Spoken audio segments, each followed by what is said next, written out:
I'll send you the link in a direct message.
Hello everyone. Hello everyone, welcome to the Mindbug November Community Tournament, the second one. My name is Raphael, on the left side you can see Romar, and there's Christian on the right side.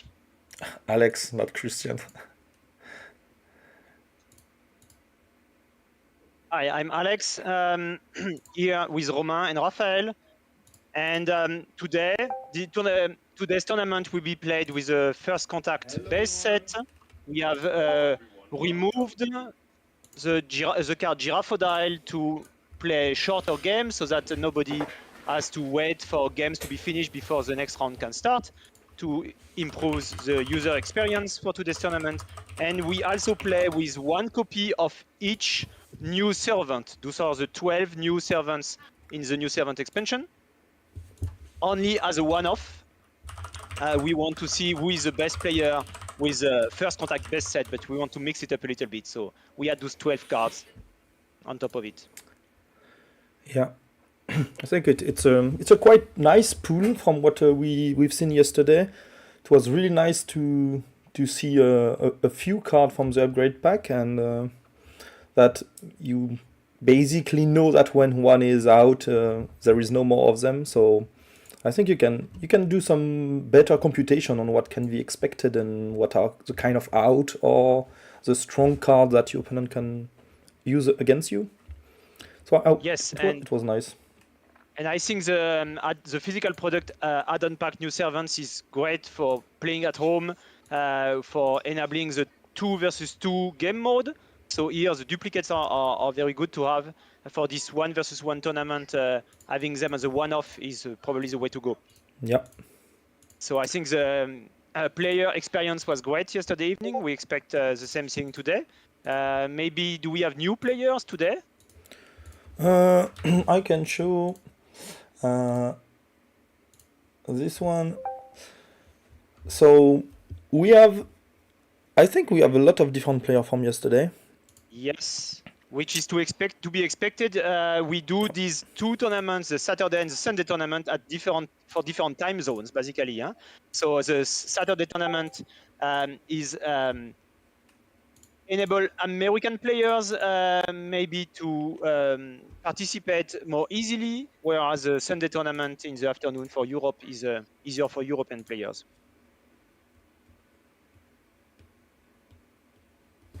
Exactly. So Jardinier Celeste is back. Yeah, he is back. He wanted to. Yesterday. Yeah, yes. He wanted to take more.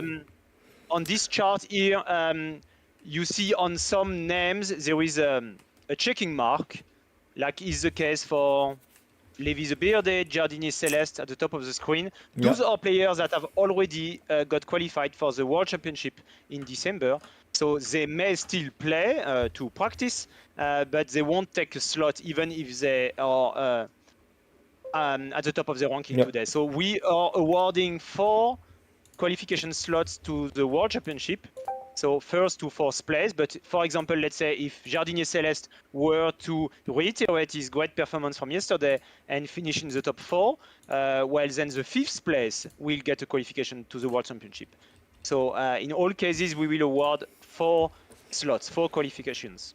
Yeah, and do you have any names that you think from yesterday would be able to qualify today? So we've seen a few of them yesterday. I'm looking for the player who made who missed the qualification by a tiny margin. Kropstein is there. Kropstein is one of them, and there was I think he's playing also, but I don't remember. Maybe not. Jack Duu is back. Yeah, Jack Duu is back. And some new players as well, so that's cool. So one word on the World Championship for those who may not know yet. This will take place on the weekend of December 16th to 17th. This is an online event, so such as 2 days tournament. And on Saturday, December 16th, this will be Swiss rounds. And on Sunday, the top 16 playoffs. Exactly. Using the same card pool as today. Yeah. So I expect this to be a very fierce battle between all those players because they are, I think, kind of all playing quite well to the game.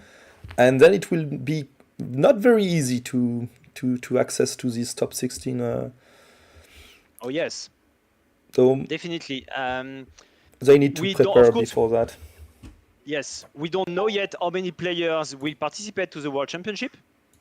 Depends on the total amount of players being qualified. Many players are being qualified via in-store tournaments. Yep. So those are all parts of our Mindbug Master Series qualifying tournaments for the World Championship. Online tournaments contribute to those, but also in-store tournaments in several countries.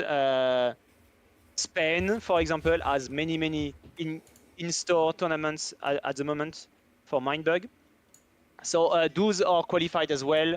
I think we might have 100 qualified players for the World Championship in December. Something like this, yeah. That's what is expected. Maybe 80, 90, 100. Yeah, so I think that's a good number. Yeah. We still don't know how many of them will participate, but definitively we will get, for sure, my expectation is like at least 40, something like this. 40 player will show up in the qualifier, in the World Championship. So there might be players. There might be some players who choose not to participate if they don't have the time 1 week before Christmas, and we will see. But in all cases, I think it will be quite a challenge for everyone to qualify for the top 16 playoff and to make day 2.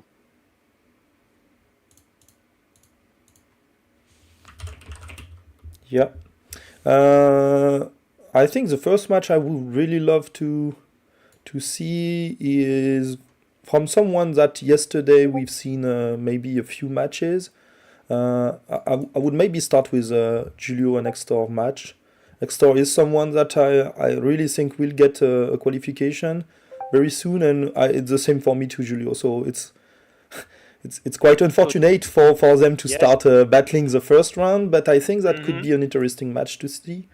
Also, those two are already qualified and they are playing their first match, so it's not a big deal for them, but it can be a quite nice match to start.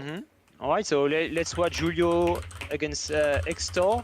So basically what you're saying is the loser of that match will have a harder time qualifying today.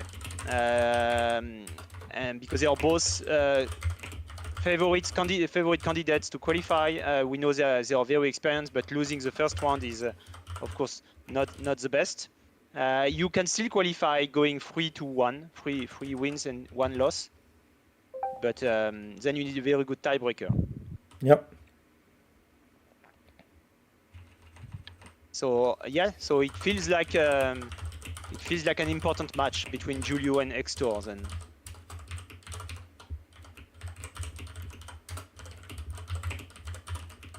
Tonton Kalem is back. Tonton Kalem qualified. Yeah. He really yesterday wanted to evening. practice more. Yeah, practice, very good.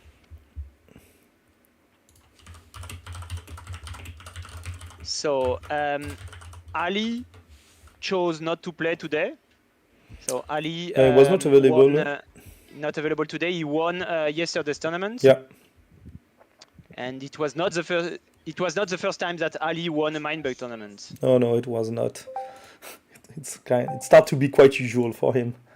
Yes, for Ali and Dominic Dominostein, or maybe our most regular winners, I would say, at the moment. Yeah.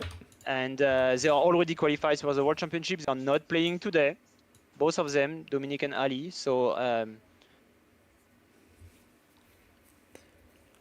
we'll be curious to see who wins. Yeah. You know, because of course players come to qualify today. It's a qualifying tournament for the World Championship, but I mean, you also want to win the tournament, right? You want to get first place at the end of the 4 Swiss rounds. And if we, what would be your bet, Raphael? Have you any name in mind? Not really, no. I haven't been here yesterday. So there's a lot of names I haven't seen before. From the winners from the last tournament that I casted, I don't really see anyone here, if I'm not wrong. So I don't really know. I think I need to watch a few. I need to watch a few matches, and then I'll make up my mind. Yeah. Okay. So I'm betting on Unfussable. That's an easy bet, you know. I think he's the most experienced players among all 33 participants today. I might be wrong, but I think so.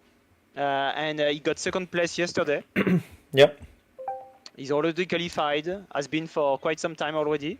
So he's playing for practice and maybe for winning. You know, I don't think he has won like an online tournament yet.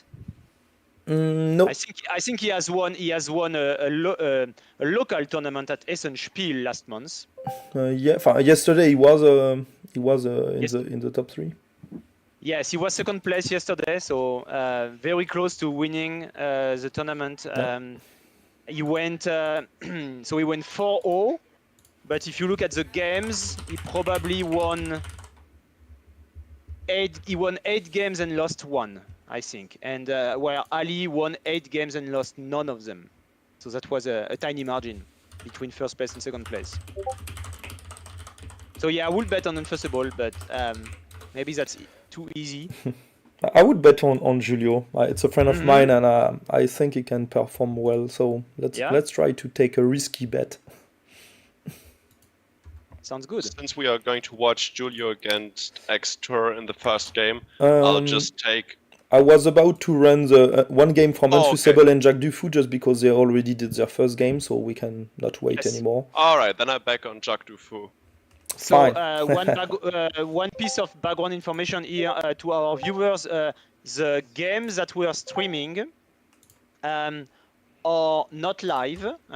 We pick a game when it is finished because we don't want any ghosting. So this game has been finished already. Not the match, mind you, the game. So we are playing best of 3.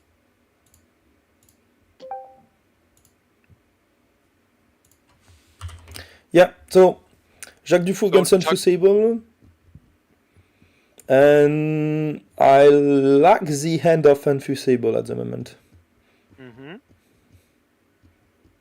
I was thinking yesterday after the event that there was one card from all 43 different cards in this card pool that we didn't see. And I think this is the Lurker. The Lurker is here in Unfussable's opening end. This is the only card that we did not feature yesterday. it was in none of the games that we streamed, which is a bit weird, but can happen. Yeah. So the lurker has the potential to be the biggest sneaky creature on board, at least upon attacking. Oh, and here comes the Brainfly, which is really good because it gives Unfusible the opportunity to get a strange barrel back. Yes. Yes, and it's very hard to find a clean solution to an opponent's strange barrel.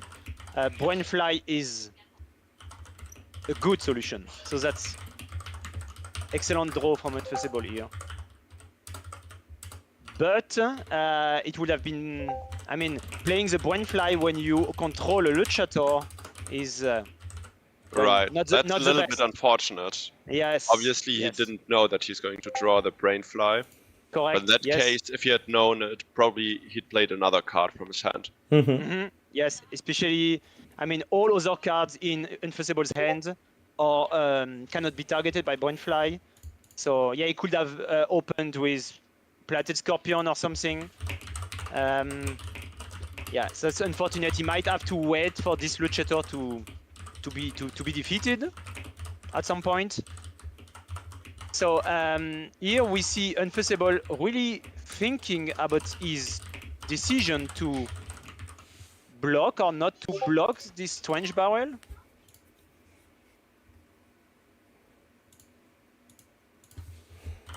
Would I you don't block? know. I would not block at the moment just because the Brainfly can be stolen and that's a shame. Okay. You get lucky, So, I think. You get lucky. what were the cards being stolen? Plated Scorpion and the Lurker Yeah. got stolen by Strange Barrel. I think Unfusible was not willing to play around this Strange Barrel for like the entire game, potentially. But you can use the And he Brainfly wanted to take it back, so that could have been yes. Yeah, he wanted to go another way and get rid of it in the early game. And he has now a piece of information from Jack Dufu's end. He knows Jack Dufu as a lurker. He knows Jack Dufu as a Plated Scorpion, so he will play accordingly.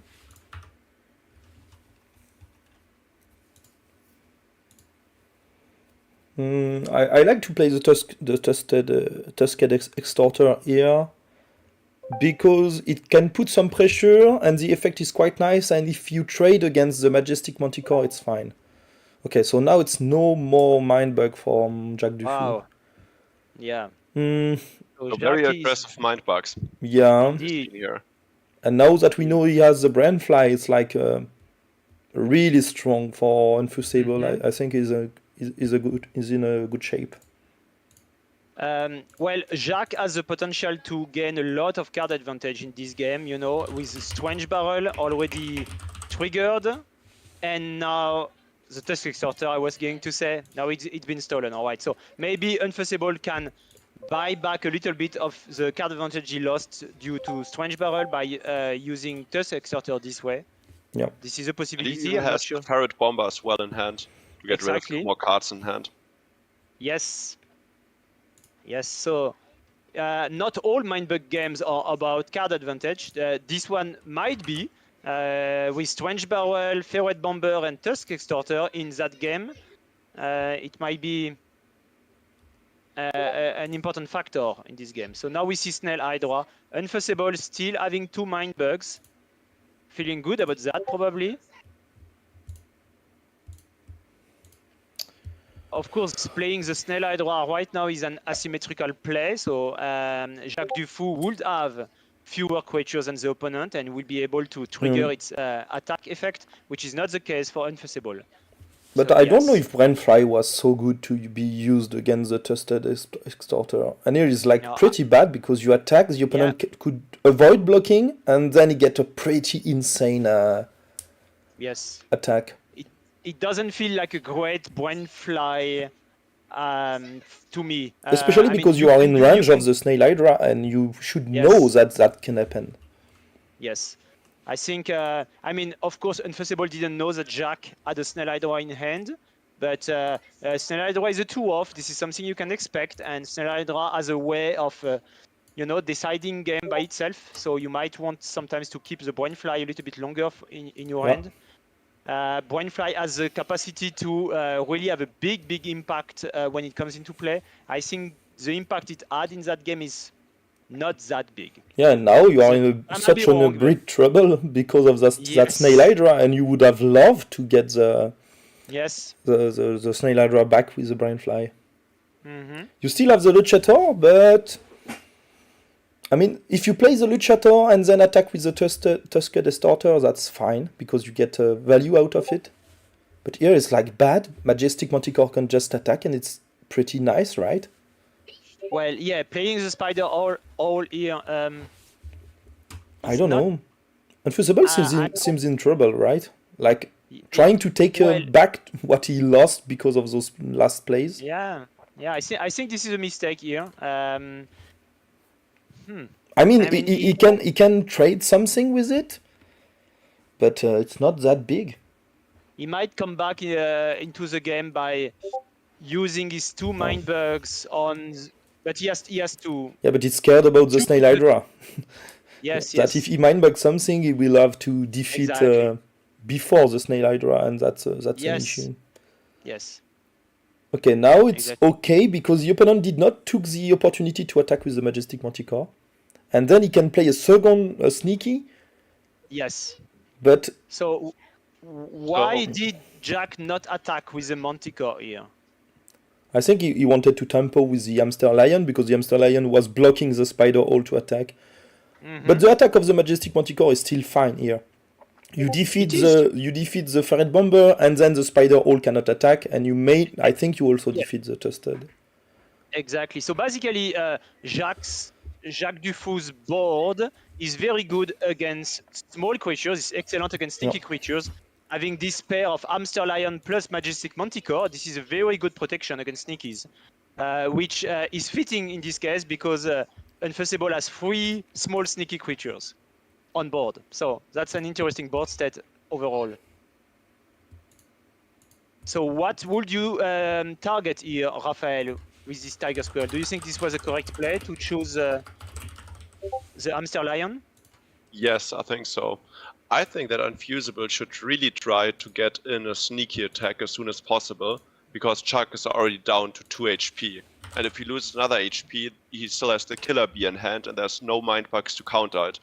Obviously, what he doesn't know is that Chuck has a lot of healing options in his hand. But still, that's a play I would like to go for, because I think that's probably the only win condition that he has right now. Maybe the Luchata, but besides that, I think, attacking with the Sneaky and then playing the Killer Bee afterwards is probably the best call. Yeah, I think you're right. So, Jack has... now he just won the game. But Jack could have played an Axolotl Healer or something like that. Exactly, yes. Axolotl Healer, Axolotl Healer, Composed Dragon to get it back, plus, so much life gain in Jack's hand. All right, so that's a victory for Unfusible. Yeah. And we thought he was in trouble. Yeah, we thought he was in trouble, but I think he missed some opportunity to put more pressure out of Snail Hydra and the card he gets. So yes, but I think he was playing. He was planning for a longer game, and winning with the Killer Bee was his objective. Yep. So it worked. Sure. Let's spectate Julio and Extor then. I really want to see one of those match.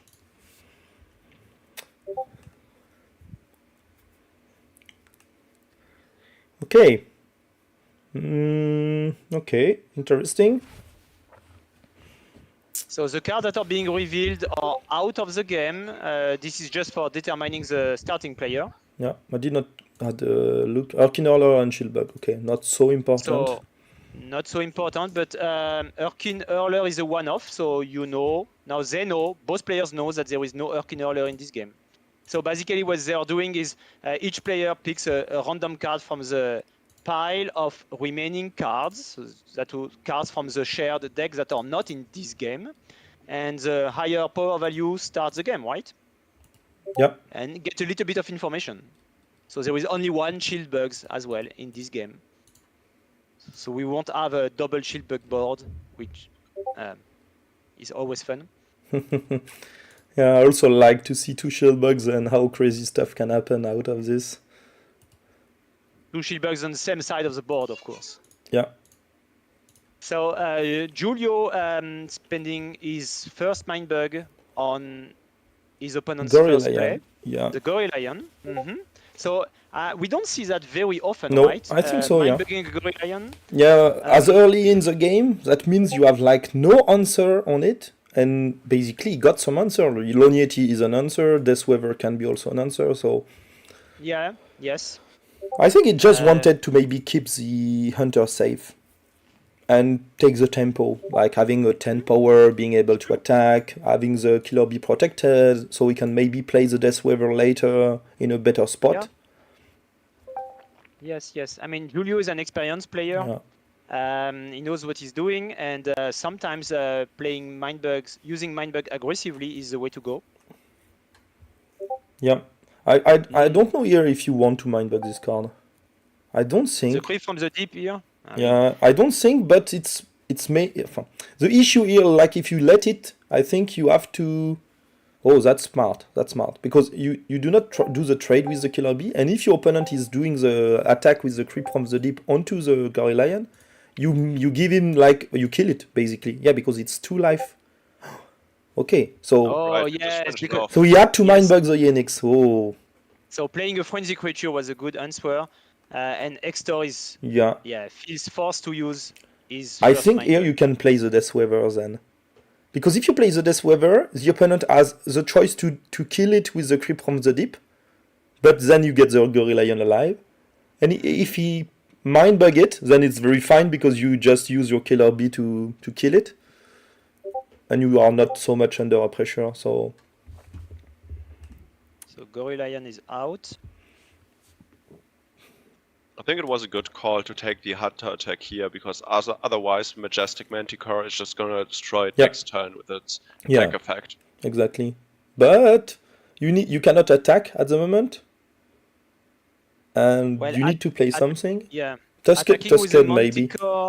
Oh. Attacking with the Manticore would defeat the Yenix, but then the Yenix will come back immediately. Yeah, and I'm not expecting the Grave Robber to be down at that time, because he mind bugs the Gorilla and he give an opportunity to his opponent to get it back, right? Yeah. And I would have preferred to see the Tusked Extorter to get a lot of value out of this, and seeing the hand of Extor, it's not that good. Like you have not so much choice to manage this Extorter. Only the Beers that can do something. But maybe it's like, I think, another thing about Mindbug is how are you like putting mental pressure on your opponent? Like playing the Grave Robber right now may say to the opponent, okay, it's a huge bait, take it, and I have really strong card just after this one. But maybe you don't have. So the opponent... So maybe the opponent is just saying, okay, keep it. And that's very funny, both of them played the Grave Robber. There's the Gorilla back. So it's funny because now the Cream from the Deep from Julio will hand basically the Gorilla and doing that back, so it's not I like that he's playing the Shark Dog here because it's really strong. There would be a mind bug, you can just use the Killer Bee and destroy it right away. Yeah. And the Killer Bee is still on the board, meaning you have like one good hunter to play Shark Dog, to play Deathweaver, and now that you have the Shark Dog in place, he can do crazy stuff. Okay, that's not a good news. Things the RP Mother bringing down, meaning you have to basically lose every card you get, 5 or below. So what do you do here? Do you attack with a Shark Dog right now, or... no, he decided to mind bug. Well, RP Mother is a clean answer to Shark Dog, right? Sure, but here was it does necessary? not shine against Extor's board, but it may shine later. I think Julius is expecting Extor having small sneaky creatures in hand maybe, or something to steal, which in fact doesn't know that, but there is a Tiger Squirrel and a Ferret Pacifier in Extor's hand. So here comes down Bear, which can do some stuff. Yes, it can only be blocked by Grave Robber. It can be chump blocked twice. but otherwise cannot be blocked by any other creature from Julio's board. Deathweaver won't solve that. Yeah, but I like the pressure it push right now. Like having the hunter makes him in a very good spot to play those kind of card. So he tried to take the opportunity right now to do this. Okay, I think this will not be very important. Attacking. Yes, Strange Barrel. Yes, definitely. So both players refuse to attack at the moment, and they're just playing cards. They're just playing cards. They don't have any cards in their draw pile anymore. But now I think Julio will have to play cards to avoid the Strange Barrel taking stuff. The thing is, so what do you play first?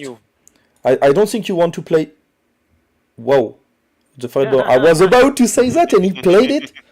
Yeah, no. This is not a very good play, I think, because when you see the opponent still has a mind bug and you have then only 3 cards left, I mean, this is just crushing, right? Yeah, sure, but because of that... Oh! Yeah, okay, we totally forgot the Deathweaver. I was like, guys, this is the perfect play, what are you talking about? Totally forgot the Deathweaver was here. So it was really nice for the Shark Dog. But even with the effect ongoing, I think it was still a good play because of the Shark Dog. Yes. Deathweaver and then Ferret Bomber, so you're protected from your excellent. Okay, now you can block. Do you accept to sacrifice the Happy Mother?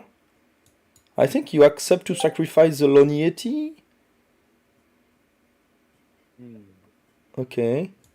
You display all your cards so you make sure that he doesn't get any value from the Strange Barrel. Yes. And what do you do now? What are you using to block? You can use the Killer Bee to block the Strange Barrel.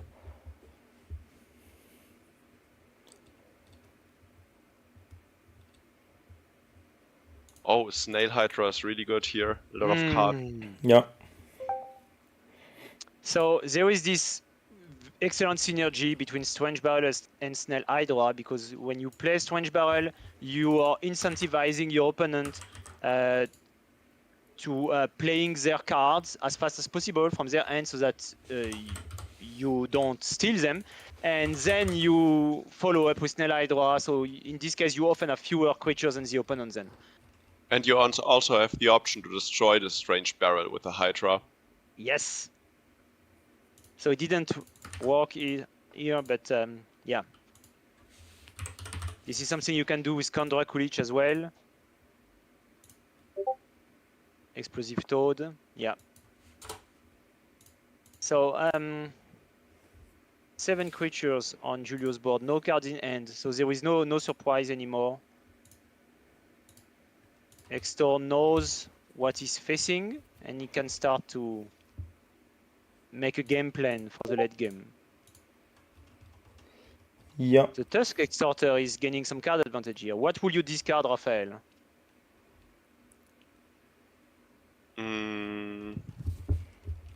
Yes, probably the Ferret Pacifier. I think that makes sense. All right. I think it's going to be tough. Julio has still a lot of really good cards in hand. The Tiger Squirrel is basically useless as long as play effects are negated. And then it can just be destroyed by a hunter. It's a good target for the Shark Dog, so the Shark Dog can destroy the Tiger Squirrel. And it can also get rid of one of the other creatures. I think Julio won the game, to be fair. I think Extor should have played the Lurker instead of Tiger Squirrel, right? In that spot. Yeah. That would have been much better, because he was exposing himself to Shark Dog being a 2-for-1 or a 1.5-for-1 in this case, because Grave Robber has stuff. But playing a creature that is smaller than Shark Dog is always a problem, because they can choose which creatures they hunt, and so it doesn't get blocked by a bigger creature, and they trigger their attack trigger. So that's the dream for Shark Dog. And I think here there is no comeback for Extor. Yeah, I don't think.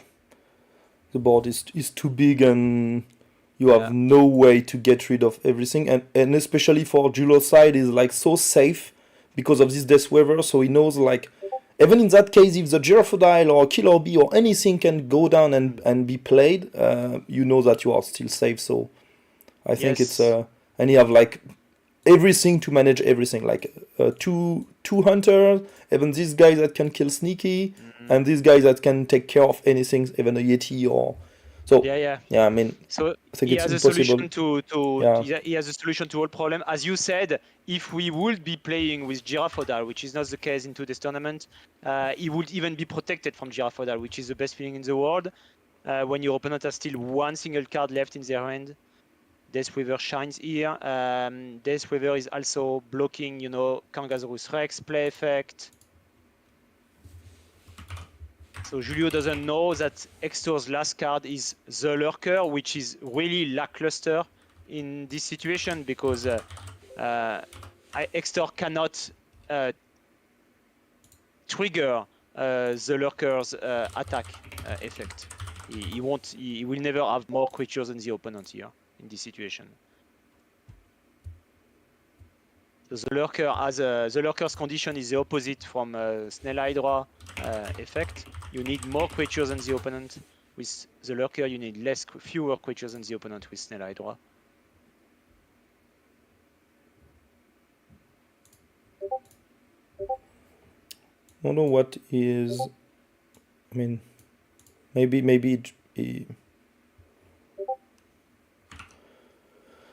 don't know. Extor is. Guys, be right back. I need to answer the door. Okay. Give me 1 second. Yes, sure. Let's switch to the next game if I can find it. Are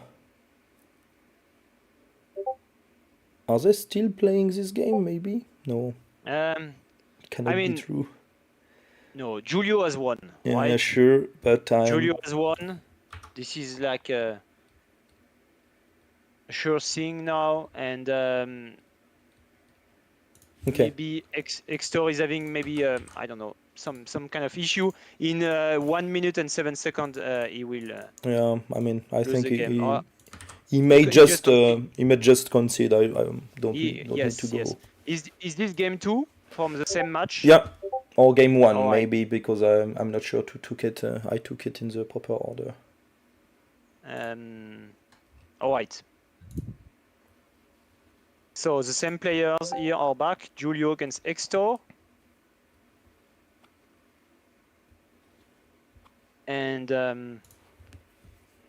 as we said in our introduction, those are two players that we consider to be among the favorites for qualifying for the World Championship today.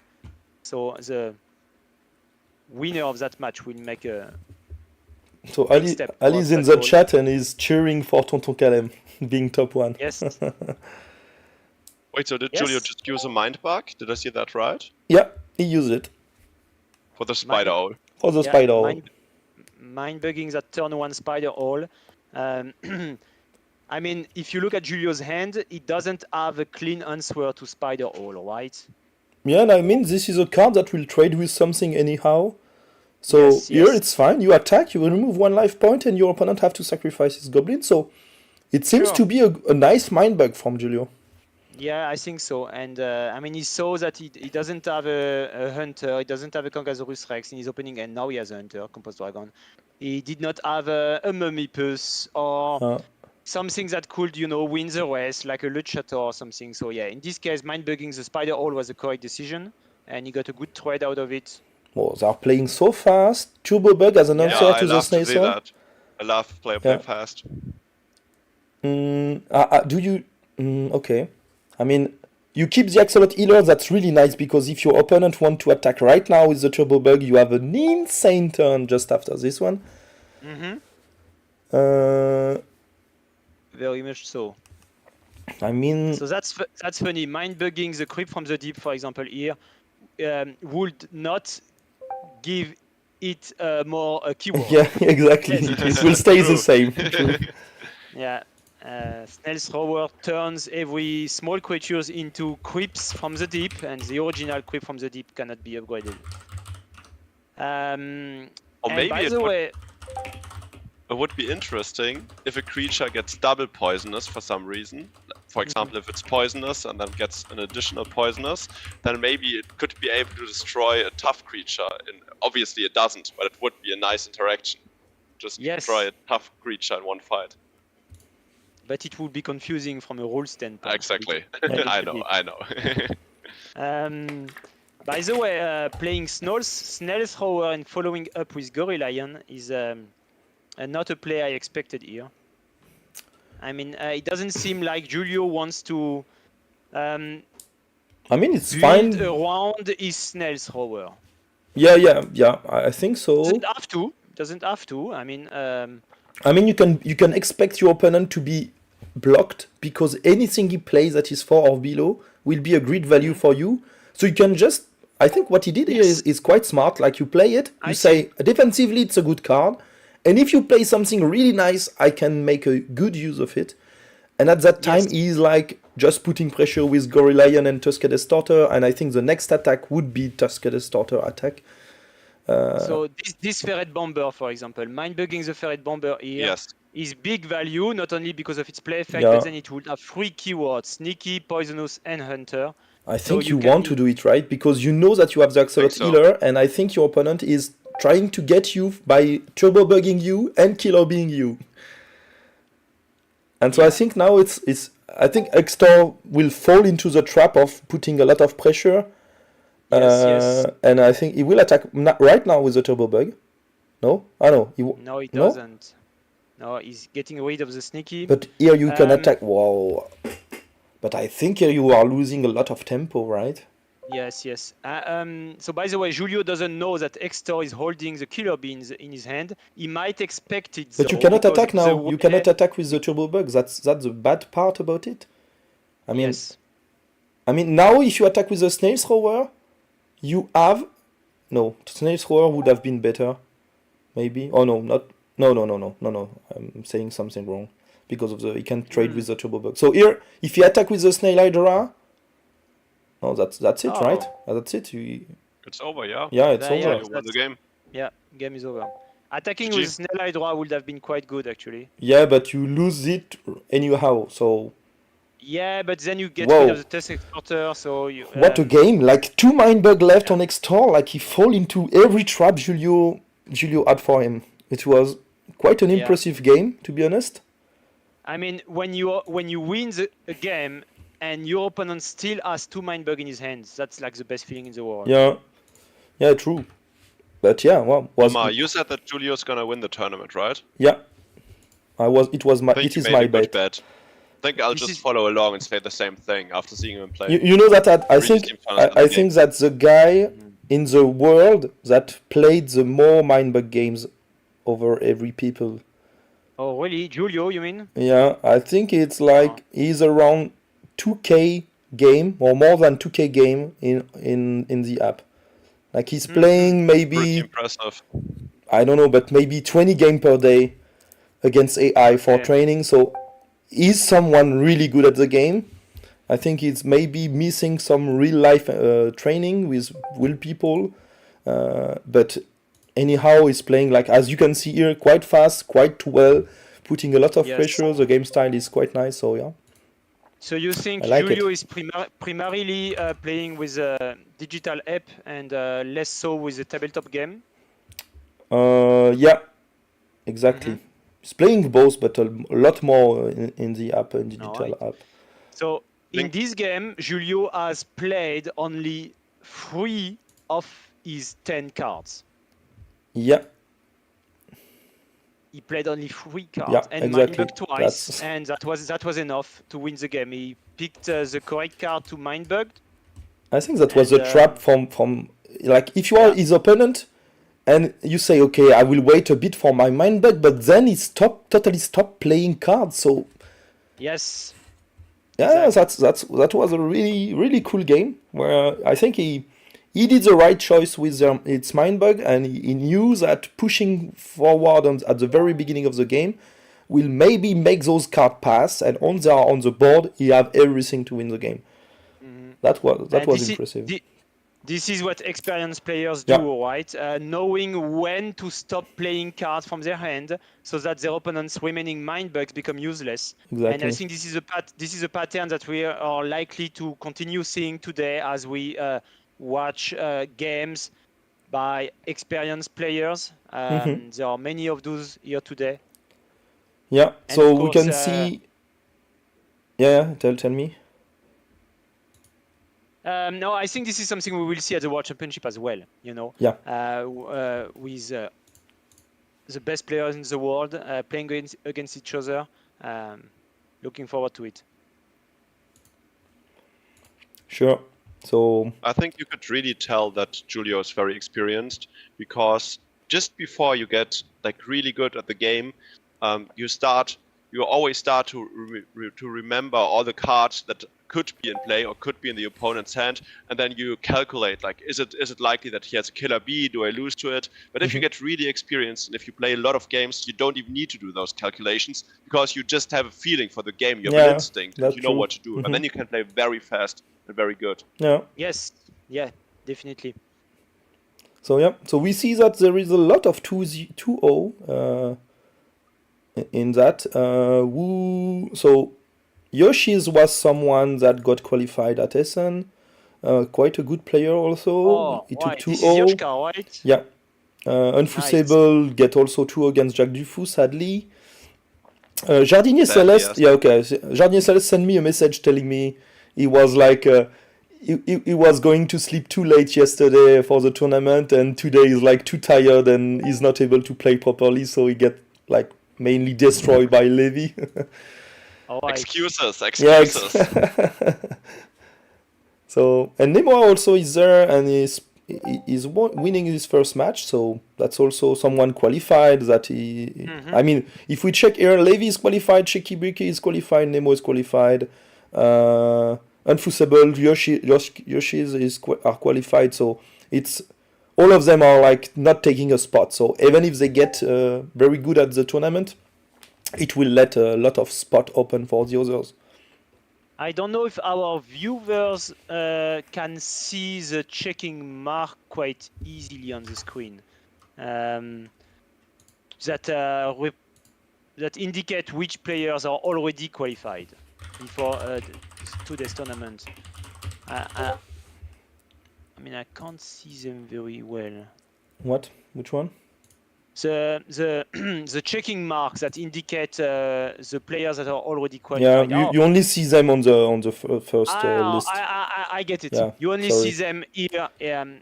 You don't see them for in the. Yeah, don't see them there. It's in like the pairings. You don't see them in the pairings. All right. Okay. So we will see on this is ended. This match ended. I think they need to put the score, and we are just waiting for. I don't know. It's if Time Lord is playing, so I will ask. And then round 2 can start then. Yeah. And so when round 2 starts, we might stream one game from round 1 to wait until the first games are finished from round 2.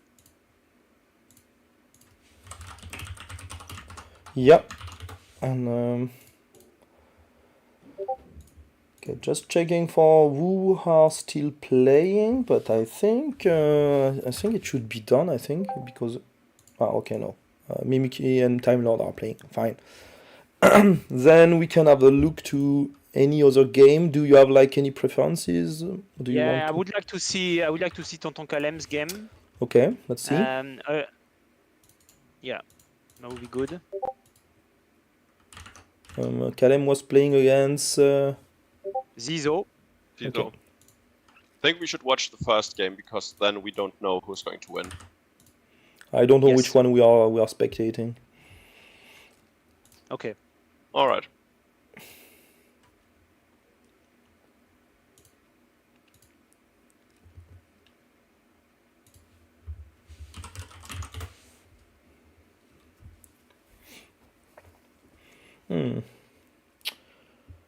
So we see the Gorigal Alpha that is quite good, especially seeing the hand of Zizo. I think so. you need to switch the scene. We're still Oh, seeing the yeah, player. sorry.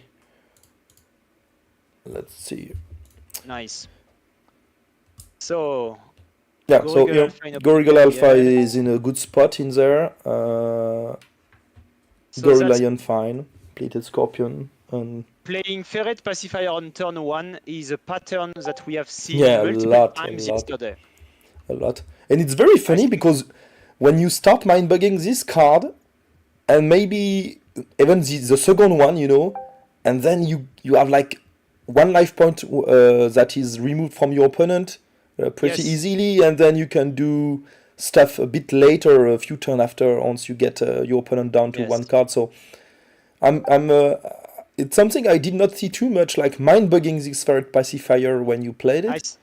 I think people should do that more often. Yeah. So Kalem decided not to do it, but if Kalem had mind bugs that ferret pacifier, then Zizo is playing, you know, any creature from their end. Now Kalem could have attacked with the ferret pacifier, and the opposing creature cannot block, no matter how large it is, because they have only one, and so that's already one life point away for Zizo then. So there is some, and then you can play a tempo game, you know, and keep this advantage somehow. And Ferret Pacifier is also a very good card. No matter what, you can seal the deal with it in the late game as well. And I like this. You see how much pressure is he putting with this Ferret Pacifier? It's stupid. Like 2 life points left just for... And okay, he's playing Axolot Healer. And he's... Oh, I like that. Very aggressive mind. Now he has a problem. He cannot really play the Alpha anymore, because when he plays it, he loses one life point. Yeah, sure. I like what Zizo did here. Like putting this pressure, like double mind bug very, very early, and removing the only healing stuff from the opponent. Well, the thing is, when you are controlling a Ferret Pacifier, you want your opponent to have as few creatures as possible. Yeah, and here you can attack with the Axolot Healer and you get an insane trade. Mind bugging aggressively makes sense. Yeah, sure. Sure, like he's in a good spot, Zizo. Now the Ferret Pacifier is gone. Yeah, but he did exactly what he was supposed to do. Sure, I think so. Now the Axolot Healer can attack, and then Kalem has to block with either Gorilla or the Goblin Werewolf and lose it for free. So he will have to block with the Gorilla, but if he block with the Gorilla, the Rhino Turtle can put a lot of pressure. Yes. So that's a very difficult decision for Kalem here. What would you do, Raphael? I think I would block the Gorilla, yes, and then play the Plated Scorpion, yes. Just what he's doing. Yeah. Plated Scorpion is an answer to the Rhino Turtle. Sure. But Kalem needs to be very carefully. There are 2 killer bees in the card pool, and he doesn't have one in his hand. So it's quite likely that at least one of them is in his opponent's hand or in his deck. Yes. So and since he has only 1 HP left, he needs to really make sure that he doesn't spend his 2 mind bugs right away. Ah, there's the killer bee. See? He just drew it. And I think Kalem knows that the odds are high for his opponent to have at least 1 killer bee. So he will keep at least 1 mind bug until the end of the game. Because he doesn't have a way to gain life. And I think he's in a very bad spot, because basically he can only use one of his mind bugs, because the other one needs to stay there for the killer bee. He has the Alpha in hand that he cannot play, because otherwise he's gonna lose. So he basically only has 4 cards that he can play with. Yes. I think it's gonna be a tough game for him. Yeah, I think that's a good analysis, Raphael. I mean, when you look at this board state from afar, you could see, oh, Kalem has 2 mind bugs left, and Zizo doesn't have any more, and so Kalem is, you know, leading that game, but it's not the case. The life points here do matter. Kalem sitting at 1 life and Zizo having 5 is important. Even though in Mindbug, the number of life points you still have is usually not the most important factor, but here I think it is, yeah. Exactly.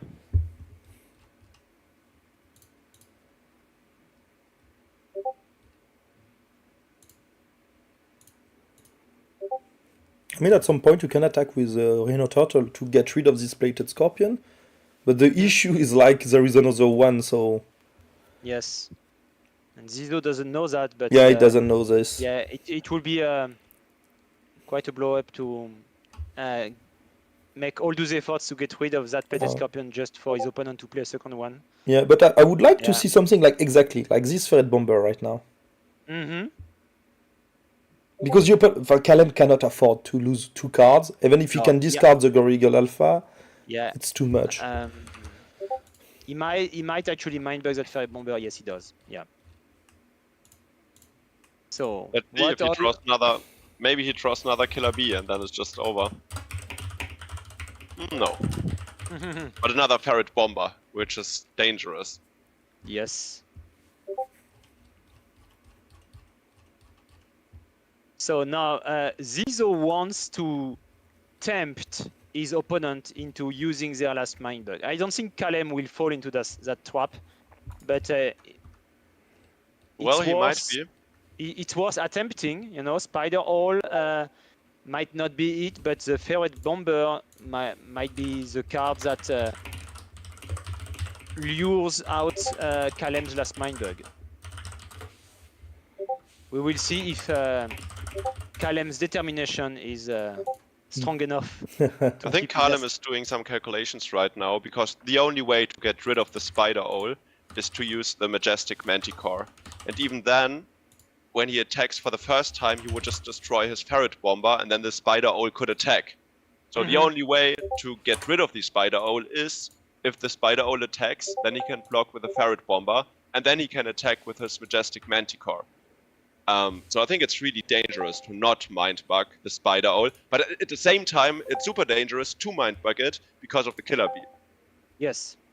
So that's a tough decision, and yeah, that's it. Yeah. Well played. Yeah. Well played. He managed. So this putting the opponent to 1 life point is always something really strong. And having the Killer Bee, then like you push with Ferret Bomber, you expect the opponent to mindbug, and yeah, that's good. Yeah, So pretty well played from Zizo. Yeah. Calem is playing for practice because he's already qualified for the World Championship next month. So he's practicing for that event, and Zizo is trying to get qualified. And I think we saw impressive performance from Zizo's part here. Yeah, we can have a look to the second game of this same match while the other are starting. The round 2 are started. So. Yes, yes, sure. Sounds good, yeah.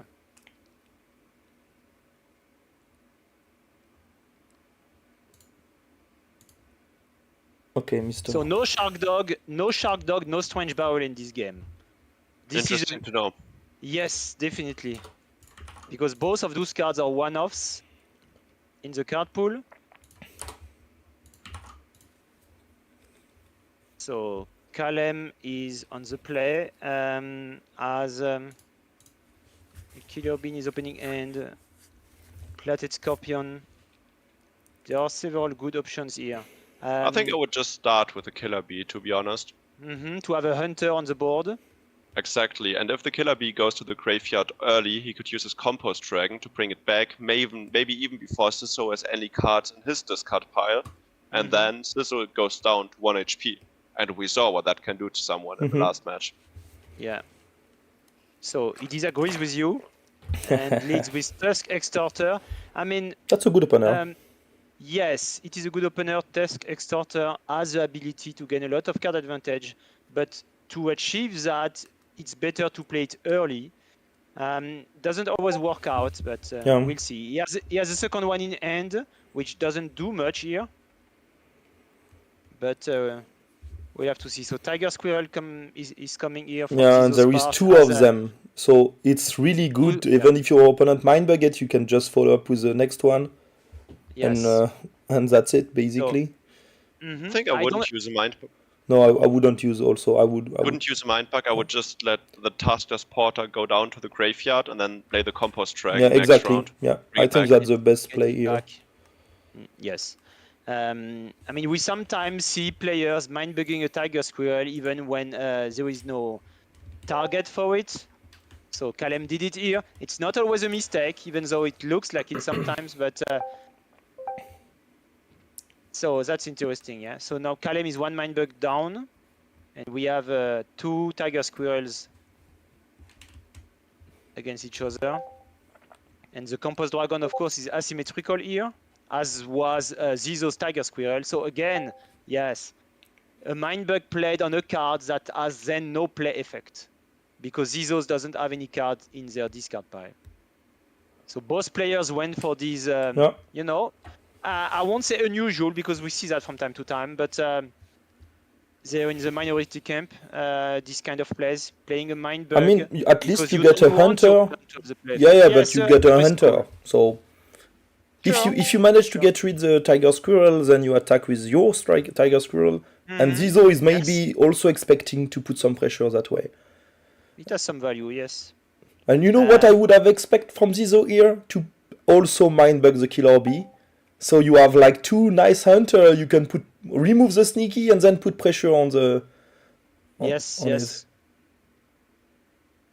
I mean, maybe I'm a little bit greedy when I play, but I always want to have the full value. And you see what is coming? And do you see what is coming? Like Zizo have another Killer Bee. And now if Callum do the choice to not block, okay, he did. But if he was... It was funny. Callum still has a Mindbug left, right? So sure, but I mean, you can play anything else, like the Grave Robber. That is a good thing to play right now and to push your opponent to do a fault, and then you play the Killer Bee. So that's really nice from Callum to have block here and to say, okay, I don't want to go down to 1. Even if Callum already have 1 Killer Bee, meaning it's like less likely possible to get another Killer Bee in the game. But basically, with 1 Killer Bee in the game anyway, you know that the Grave Robber can come out and play Mindbug it. Yeah, and the Grave Robber will be a lot of value for Callum if he Mindbugs it, because he can do a nice chain of Grave Robber getting Composed Dragon in their opponent's discard pile and then getting Tiger Squirrel in their own. Interesting. I would have attacked with a Killer Bee here. I mean, I almost always attack when it's a free attack, like the opponent just doesn't have any creatures and you get 1 life point away. But I'm not saying it's always the best choice, but often it is. So this Hungry Hamster got Mindbugged and now is out. So interesting decisions in this game.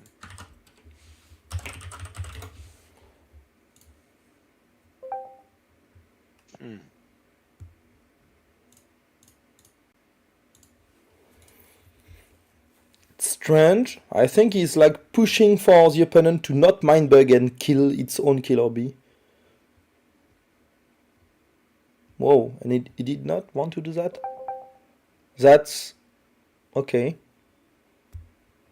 Oh no, I think now would have been the time to play the Grave Robber. Exactly. Yeah, exactly. Yes. I think he missed this opportunity.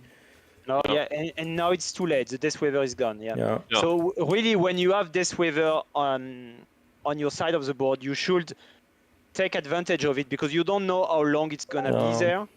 Sometimes you are forced to block with it using its poisonous ability, you know. But so you need to play a creature with play effect because they are asymmetrical in this way. And so not so much answer right now. Like only the Rhino Turtle. So it may be something like he plays a Rhino Turtle and Callum decide to Mindbug. Oh no, he decide to not Mindbug and quite fast.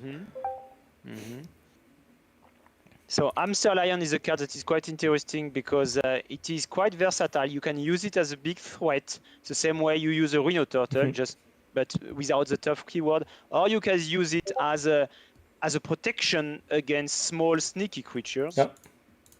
I like it for that. Now, the thing is, Zizo doesn't have any sneaky creatures in hand, but Callum doesn't know that.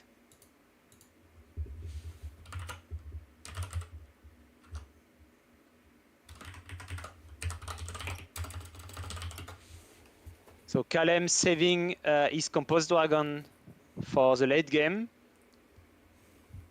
to get maximum choice, and he knows that Zizo cannot Mindbug it, so this is a guaranteed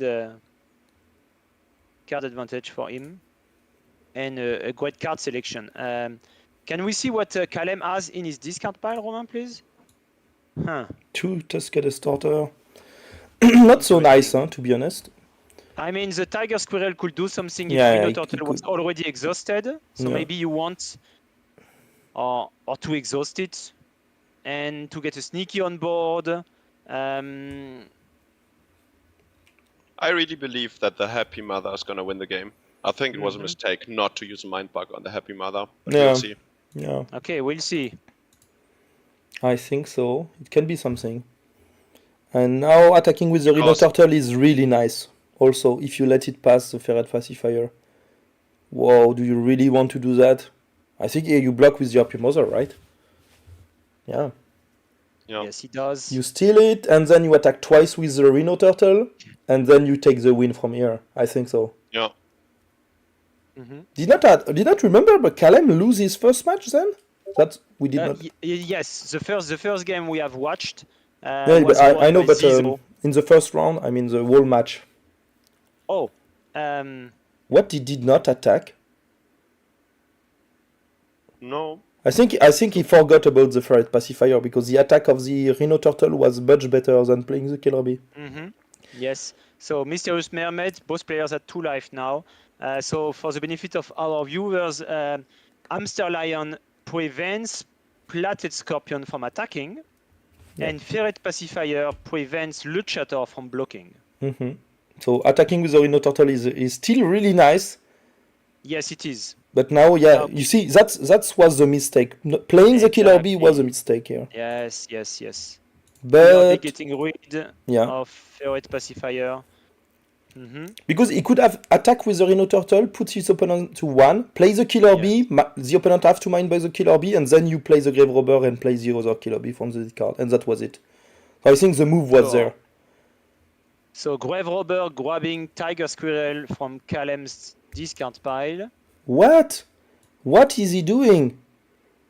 No, I don't get that. So- he needed to get rid of the Luchator and then attacking with the Rhino Turtle for the win, right? I think that's a few mistakes from Zizo here. I mean, who doesn't do mistake when playing Mindbug? Oh, right? sure. But This he is got the win basically. That's This is a hard game yeah. to play. So now you have to play the Compost Dragon, and the Compost Dragon doesn't win on the Killer Bee. So what are you taking? You need the Luchator and then you win, and that's it. That's really sad. Really sad from Zizo to take her. Excellent. So keeping that Compost Dragon for as long as possible, just to be sure to have the best pick from your discard pile, depending on the board state. This is the key here, because he correctly identified, okay, in this board state, which is final because Zizo doesn't have any card in hand anymore, Luchator is the correct threat because it's bigger than all the others. Yeah. So that's well played from Calem here. It's well played because he could have played that Compost Dragon way earlier in the game to get some value out of it, but he decided to keep it for as long as possible to get the best choice possible. Awesome. So congratulations to Calem here on this game. Someone in Twitch chat, his name is Blue Opal Plays, just said Calem is already qualified. It looks like he's playing conservatively and really giving his opponent big chances to win. Well, that's a way to see it, yes. Yeah. Yes. We can have a look maybe to the last match then on that, or then we can also look on any game we have ongoing. I don't know if you have any name in mind. Yoshi and Unfusible are playing together? Really? Awesome. I think they played against each other at Essenspiel, right? Yeah. And I have this picture in my head of them playing against each other at Essen. I think so. I think they did. Yeah, I mean, I would like to see the third game of Zizo against Calem, but on the other, I mean, that's because we saw the two, and it's good to see the match in its entirety. And then we could then switch to other players that we did not feature yet. Yeah. Maybe players who are not qualified yet. Calem is already qualified. Well, what does that sound to you? Just this one last game from Calem, Zizo, and then we move on to other players? Let's watch one. Sounds good to me. All right. And let's pretend we don't know the end result of that match. I actually forgot about it. Okay. I really did. Okay, that's excellent. Again, is it again the strange? No, this is the same game. Yeah, it's the same game. Yeah, Romain, we need to. Yeah, sorry. I was thinking that it was another game. Then maybe this one? Yeah, should be this one. Oh, let me check for something. Yeah, should be.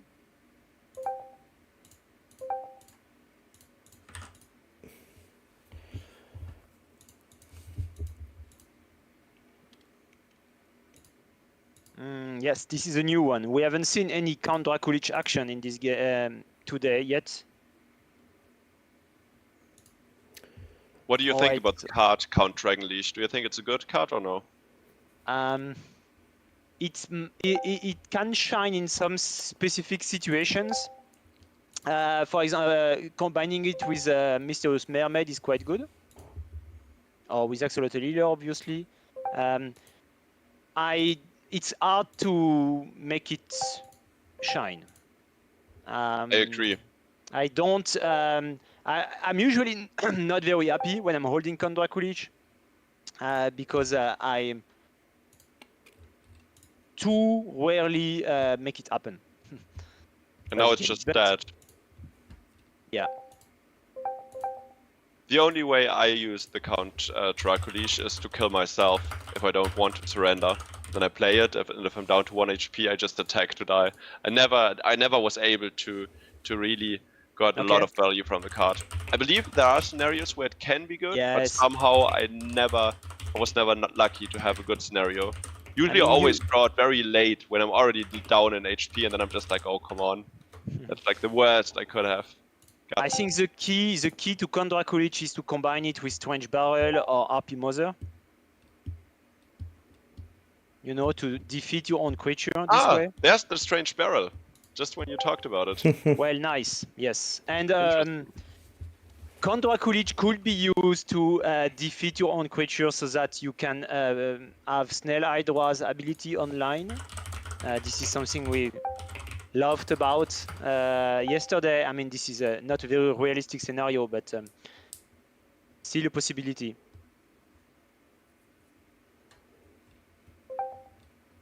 So I think if your deck has Strange Barrel, Snail Hydra, and RP Mother, then maybe you're happy with Count Draculich. And if it has an Axolotl Healer as well, then sure. But you have to play it early, that's the thing. A Count Draculich played late, when you're at 1 life, then doesn't do anything. Same thing for Gorilla Girl Alpha, of course. Oh, and here is another interaction. Count Draculich and Berserker. Nice. You can actually use your Count Draculich to lose life. Right. To get down to 1 life and have this huge Berserker. Of course, all of these hypothetical scenarios are risky plays. That's the thing. This is a really good card right now. Yes. Because Cisco already has so many cards in play. So the problem, it's going to be super strong. Yes.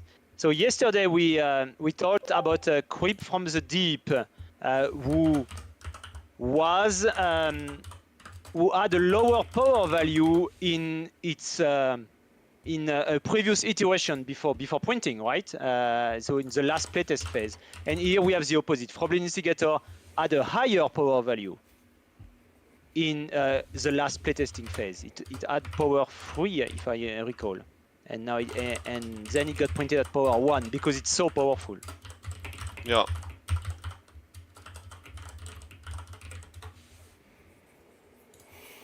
So it's a little bit sad that Froblin Instigator didn't stay for longer in this game.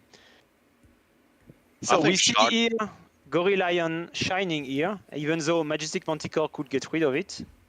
No, could not. I'm sorry. Mine bugs Shark Dog. No. As now you always. can just check with them. Yeah. Yes. That's exactly the play I wanted to talk about just before it happened.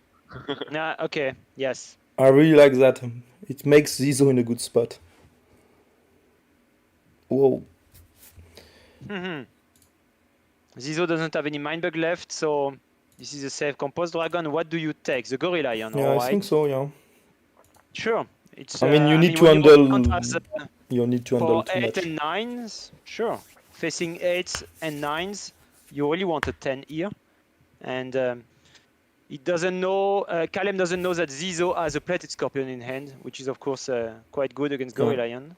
I And like now this. comes the Strange Barrel. And now you attack every turn with the Strange Barrel until your opponent find an answer. But as we see, there is a lurker, meaning he can play it, and until he gets less card, he will be able to inflict 1 every turn by having sneaky, because this card got sneaky if you get more than the opponent. Yes. So Well, the thing is, when you control both Snail Hydra and the Lurker, there is something a little bit sad about it.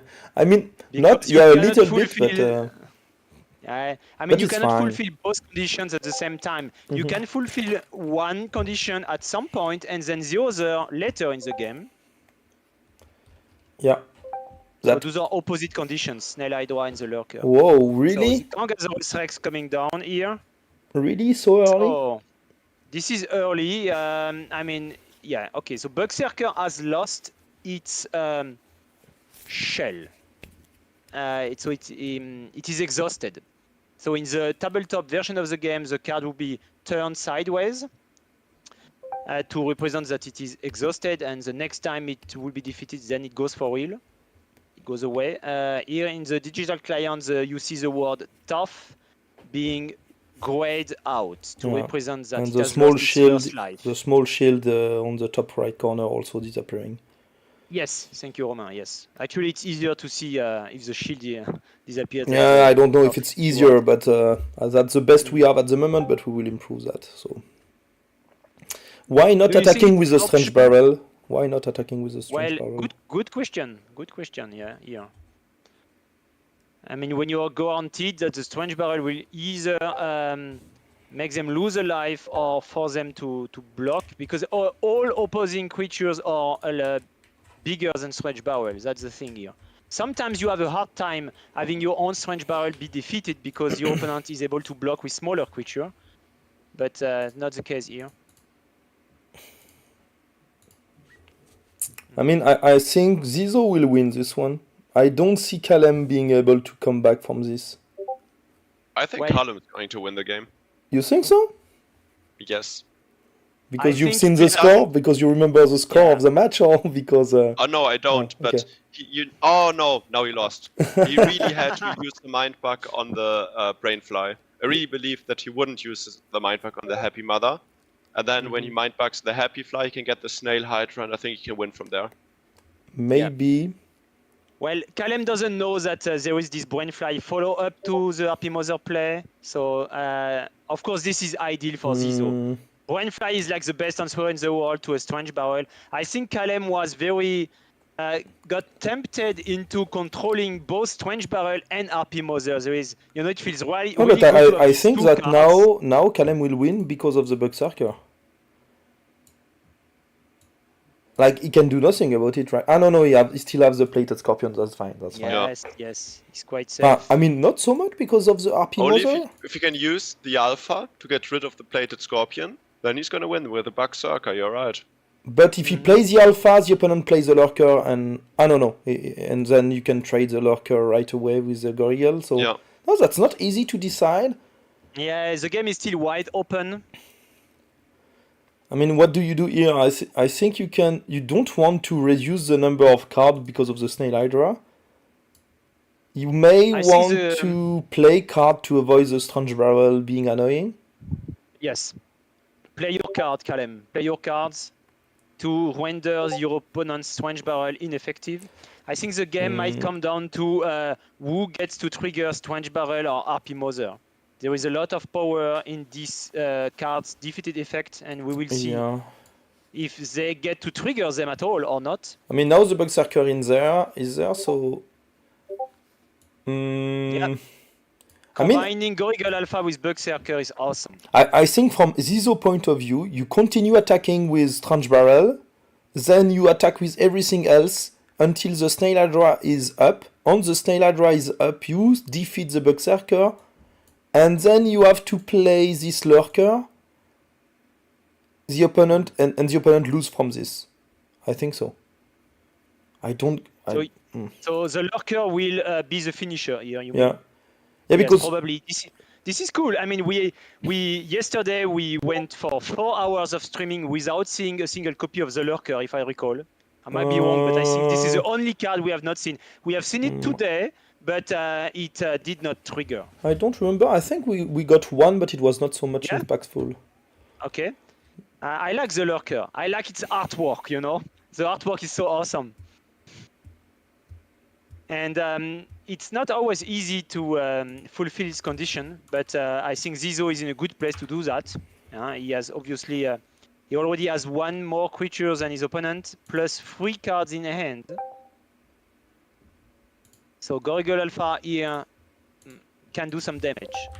So the first victim was a Brain Fly. Do you add? No, you don't attack a second time here. You cancel the frenzy, right? Yeah. This is sad. Yeah, that's not easy because you need to get rid of your Gorigol to not trigger the Snail Hydra. I'm not so a big fan of this. Mm-hmm. I mean, you have to do this. But Zizo doesn't want. Now that's a win, right? Lurker. That's a win. That's a I think win should from have Zizo. attacked the Happy Mother in that case. Yeah, maybe. I think so. Yeah, I think it was Pretty sure better. about it. Yeah, because now he can just play the lurker, and that's a And win. wins the game. Yeah, that's it. Yes. So lurker for the win. GG, the Lurker's winning the game. Yeah, cool crocodile. So, do you think Kalem will concede right away? I mean, what can he do? That's the lurker having the tough keyword makes it resistant to Goblin Werewolf for at least one turn. RP Mother doesn't do anything here because Zizo managed to have some buffer life. So that's a win for Zizo. Congratulations to Zizo. Congratulations. Yep. Yeah, the Harpy Mother, she was pretty useless. This is why I didn't like the Mind Bug on it. I think keeping the Mind Bug and then using it on the Brain Fly in that case would have been a way better choice. You're right. Yes. I think if Kalem knew that Zizo was holding a Brain Fly, then he would definitely have done that. But it's difficult, you know. I mean, you can compute a little bit what your opponent is likely to be holding in their hand, but Brain Fly is just a one-off in the deck, so I don't know if if it's worth it to play around it. Yeah, let's spectate. I want to spectate Kropstein. Sure. Yesterday we've seen, I think we've seen a few matches of him, but don't know how he's doing right now. Okay, Zodo is a new. Is someone that participated to yeah, but he participated to some matches in the previous tournament, if I remember well. He didn't play yesterday, right? I don't recall. No, not yesterday. So, again, turn 1, Ferret Pacifier as an opener. So this is really a pattern we often see, and we see that from many different players. Yeah. And what we don't see is this turn 1 Ferret Pacifier being mind bugged by the opponent. This is something we rarely see, even though, again, it's not getting mind bugged. I think mind bugging the Ferret Pacifier on turn 1 is a strong play because then your opponent starts at 2 life basically. I think that's the same, exactly same opening that we already seen, right? I'm not sure that we did saw this one or. Yeah, so. But it was really similar, right? I mean, and then he attacked with the. Okay. Sure. He was attacking. Some openers that are sometimes some play patterns that you see on a regular basis. I mean, like in chess, even though there is a broad range of. It's not that easy to learn every opener. No. Yes, I mean, with 43 different creatures in today's card pool, some of them as duplicates. You have an opening hand of 5 cards. I mean, amount of different Oh. hands is That's We a need to mind focus bug. on what just happened in the Yeah. game, because Kropstein just used both mind bugs. First, Sordor played the Luchatar, and he didn't really have an answer on hand, only the Explosive Toad, but that's it. And it's risky because if the Explosive Toad gets mind bug, Kropstein really needs to rely on Yeah. drawing new cards.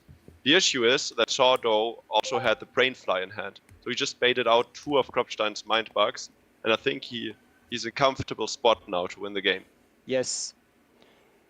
Yes, so Kropstein used Mindbug on Luchator and then Brainfly. He felt compelled to Mindbug the Brainfly because he Mindbugs the Luchator. So that's when your first Mindbug leads to your second Oh. Mindbug. And Yeah. And now you are in yeah. troubles. That's a big trap. Because if you attack with the Goblin to get rid of the Ferret pacifier, then you get a double attack from the Luchator, and you can do nothing about it. And then you know that you have no answer in hand, meaning you need to draw, and to draw you need to play card, lose tempo and stuff. So I think that's the only answer, but here, if Zaudao Mindbugs this Explosive Toad, I think he's in really good shape, but he's not. No, he doesn't want to. Zodo keeping his Mindbug for later. We see some impactful cards in Kropstein hand, like Kangasaurus, even though we have the privilege of seeing both players, and we know Kangasaurus has an effect on multiple cards from Zodo's hand. Yeah. Easy double attack for the Luchator. Yes. Yeah, it's easy one. The Explosive Toad not being able to block, it's a nightmare. Sure. You want him to be able to block. Exactly. Luchator having synergy here with Ferret Pacifier. Excellent. So you'll have to now maybe lose 1 life point. Then you need to attack with the Goblin on the Ferret. So you are able to block. Yeah, you have to do that. Yeah, I always see this Ferret. This Ferret is always doing some crazy stuff. I really think that's a really good card that player do not estimate as much as they should. I think many players have come to respect the raw power of Elephantopus now, and Ferret Pacifier shares some DNA with Elephantopus, so they will get around it, and they will start to respect it as well. There is something to be said about the likelihood of your opponent forgetting about your Elephantopus or Ferret Pacifier. You can win games that way. That's how Ali has defeated Dominostein, 3 months ago or something, in this famous semi-final. So, yeah, so Explosive Toad here, exploding and getting rid of, what was that, the Luchator, right? Exactly, yes. I think now the Rhino Turtle could be a good choice to go for. Yes, being larger than Grave Robber and Gorigol Alpha. But and especially with the Lone Yeti in hand. Yes. Yeah. Oh, I think that's a mistake. Yeah, that was too early. Yeah, Should have played the Rhino Turtle first. I think so. Well, sequencing plays is critical in Mindbug. Sure. Playing Rhino Turtle first and Lone Yeti second is makes a big difference compared to playing Lone Yeti first. Because if Zodo Mindbugs it, well, of course it's asymmetrical. So the Lone Yeti is not alone, so it's not angry, it's not big, but it might become huge. The question is, what do you do then? Because you play Rhino Turtle, then the opponent have just to let the Grave Robber and the Gory Eagle Alpha die, and then he has a Lone Yeti. Yes. I think exactly. That's a mistake. It's interesting because both players don't have any answer to the Lone Yeti. Yeah, true. None of them. But Kropstein can draw, so we don't know exactly. But He has one Zaudao, card left he has in no his deck. card. Shark Dog. I'm a bit surprised. Play, I believe. I'm a bit surprised. Yeah, I would have saved the Shark Dog for later. It's a little bit early to deploy Shark Dog right now, but so the Kangasaurus Rex getting rid of Shark Dog. And Lone Yeti's gonna win the game. yeah. Highly likely. Yeah, Kropstein, we are streaming your game. He just said he did a lot of mistake. Well, yes. So those mistakes are for everyone to see now. But I mean, this is a game where you do a lot of mistakes and you learn from them. You know, I would have done more mistakes probably if I would have played that game. And I think it's great. I think this is one of the reasons we stream the match, right? So for our viewers' benefit, to learn from different situations, different board states, know how to react, see what kind of mistakes you can do. And yeah, I think you learn when you watch those streams because you can see both players' end, and so you realize, oh, okay, playing that is a mistake because the opponent has that in his hand. Now you cannot know it, but you can like think about it. Is it a mistake if they have that card, if no, or this other, and so that's, you know, that's how you level up at Mindbug.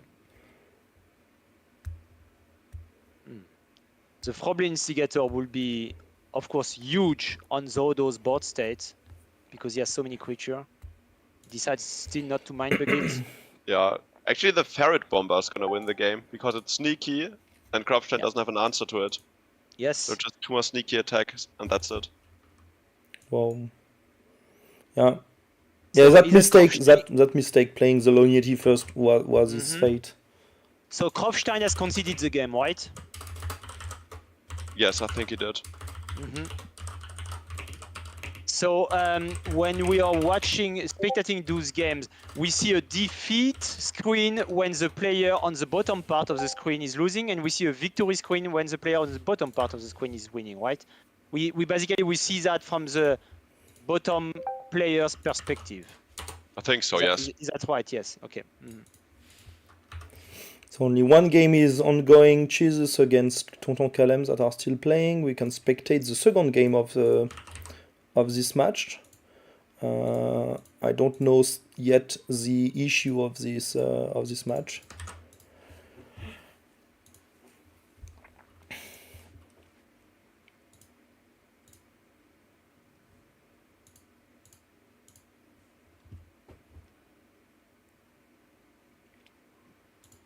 So we see Turf the Surfer for the first time today. All creatures that have an ability that prevents the opponent from blocking in any way are quite dangerous. Elephantopus being also one of them, like Turf the Surfer. Turn 1, Elephantopus gets mind-bugged. Amazing. Yep. And, look at his hand. He has to use a mind bug. He basically has 5 cards in hand and they are all less than power 4. Yes, exactly, and we saw that Kropfstein didn't think for very long on this Mindbug decision here. You get some precious information when you play a card and you see your opponent saying, "Oh no, I want this." Okay. Yeah, this is a clear Mindbug, and Zodo played it because he was not very afraid from his opponent Mindbugging it. He has he has Killer Bee and Turf the Surfer who have power higher than 4, and Froble Instigator potentially. Maybe a small Turf the Surfer here is nice, right? You play it, and then you avoid this Plated Scorpion to block. Yes, so Plated Scorpion is an excellent answer to Rhino Turtle, we all know that, and Turf the Surfer is nice against Plated Scorpion as well. Yeah. So that's our 2 players here playing their cards in the best way possible to line up against the opponent's card. This is how you play Mindbug. Nice. And Deathweaver now. So, seeing Zodo's hand, are you afraid of Deathweaver here? It shuts down Killer Bee's play effect, and Zodo still has 2 cards in his draw pile that might be affected by it. And more importantly, it also enables Kropfstein to play cards with play effects without being afraid of those cards being Mindbug. So, for example, the Compost Dragon.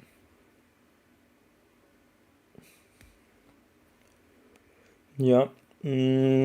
Attacking with the Tusker Distorter is fine. Next turn, but not anymore. Not anymore, now that Snail Hydra is here. Or do you Mindbug that Snail Hydra? I mean, the Snail Hydra, maybe. This one is symmetrical. We often see Snail Hydra being played on an asymmetrical board state when one player has more creatures than the other. It's not the case here. I think They both here has- you mind bug, you play the Froblin next turn, then you get a very huge Froblin instigator, and Well, yes. and I if mean, you mind this bug, thing- you can attack with the Hydra and do some nice trade. Yes. From a strategical standpoint, it should be noted that Snail Hydra and Froblin Instigator doesn't have a lot of synergy with each other. Because Snail Hydra incentivizes you to have fewer creatures, while Froblin Instigator incentivizes you to have more creatures. Yeah, sure, but that's nice because if you played it and your opponent mind bug, he has more than you, and if he let it to you, you have more than him, and then so I see what you mean. Yes, being prepared for both. so he did it, but in Out between of there was this snail thrower, so it was quite easy to get rid of this. Yeah. So the Snail Thrower is turning that's Bladed nice. Scorpion and Deathweaver into scary hunters. Yeah. Yeah. To be fair, Kropfstein has crazy cards. The Death Weaver and the Snail Thrower are so strong, and he has 2 Compost Dragons. He even got the Shield Bugs now, Yeah. and he has the Spider. That's Yeah, crazy. I think this Yeah. card will do the game. Yeah, I think so too.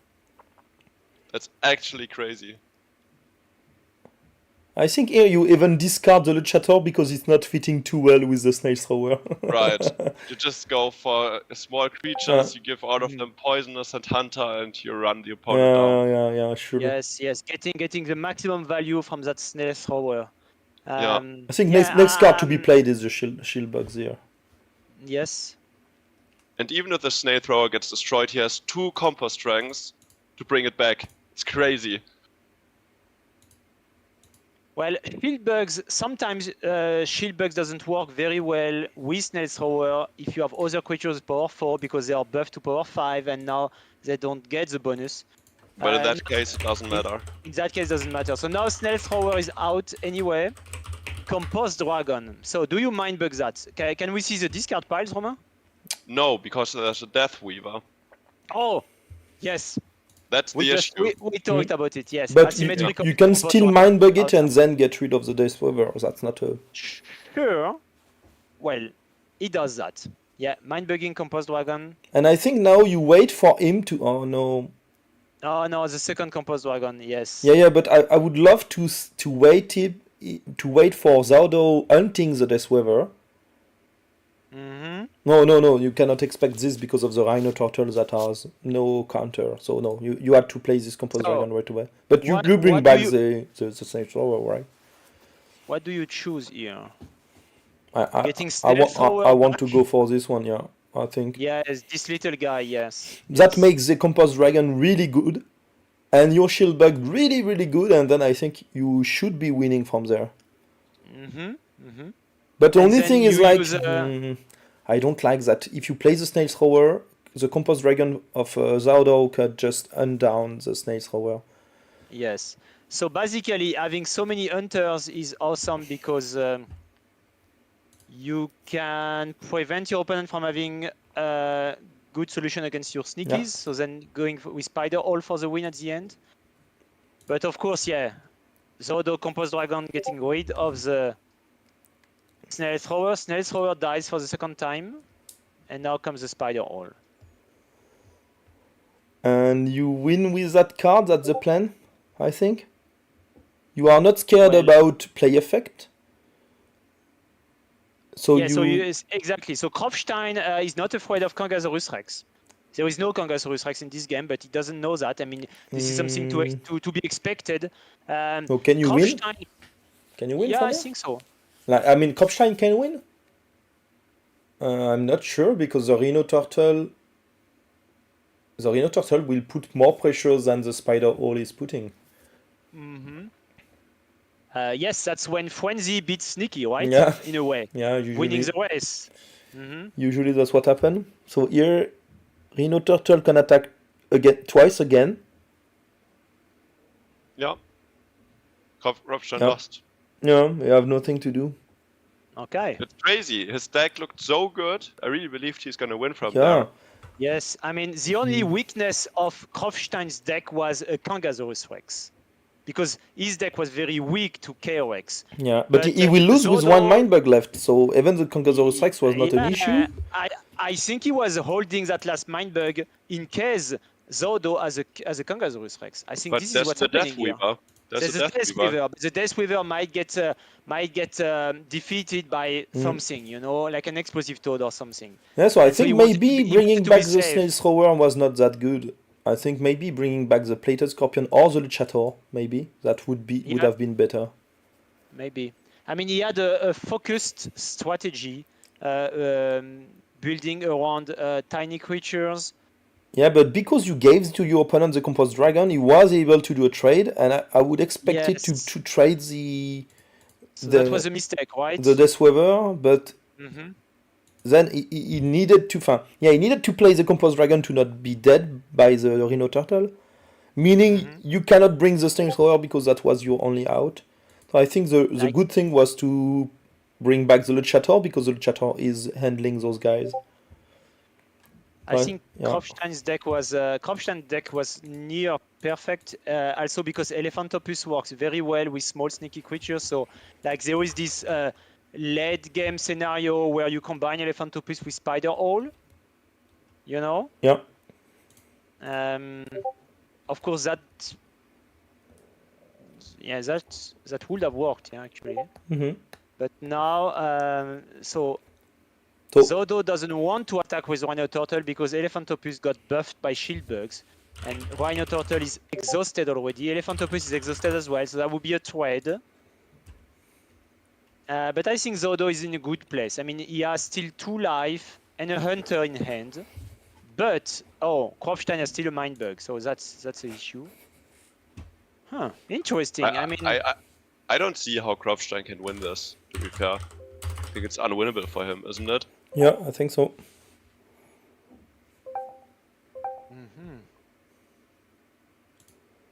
I mean, Zo- if Zordor just attacks, he's gonna lose all his cards except the shield bugs, and then he has a shield bugs, 1 mind bug against 5 other cards. Yeah. So that's Turf the Surfer winning that game, basically. Because Rhino Turtle will go... Oh, you mean he attacks with Turf Surfer now instead of Rhino Turtle? I think it doesn't matter. He can just attack Yes. with either one. Sure. But that's strange, right? Yeah, Zodo thought about it for quite a long time and decided then to play Explosive Toad. No, but I mean, if he played the Shield Bug, Elephantopus can block the Rhino Turtle, and the Spider Hole can win. Like now he can win, right? He win. So, was it a mistake to not mind to? I don't get it. Like I think what's happening is that Zodo decided to win via Killer Bee and not via attacks. I think so. Okay, so he wanted to lure out the last mind. I totally missed that the Shield Bug was still winning, making win because of the Spider Hole putting pressure. So I totally missed that. Awesome. But really nice game. We got surprised here. Yeah. Yeah. Kropstein winning that game.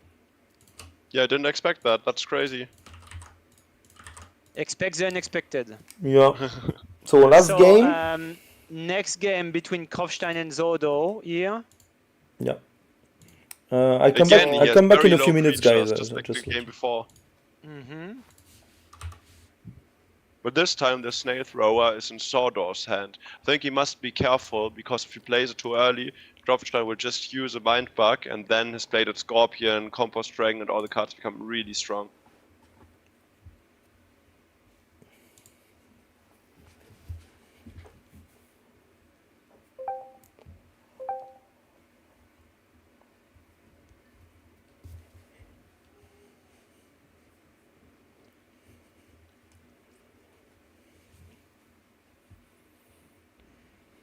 Opening with Tusk Extorter, and Zodo answers with an equally powerful creature, Hamster Lion, power 8 as well.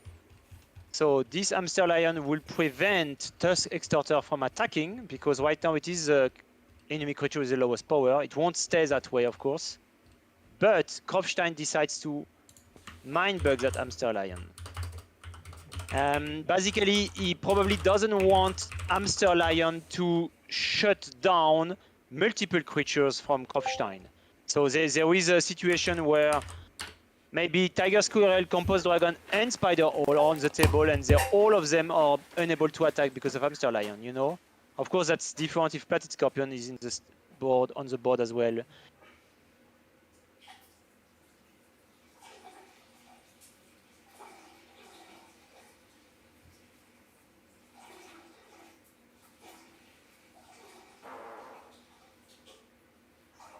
Kropfstein just somehow seems to really like low power creatures. Yes.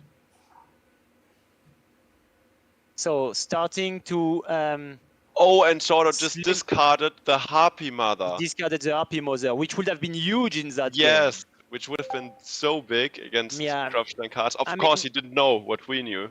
Yes, he doesn't know that Kropfstein hand is very vulnerable to Harpy Mother.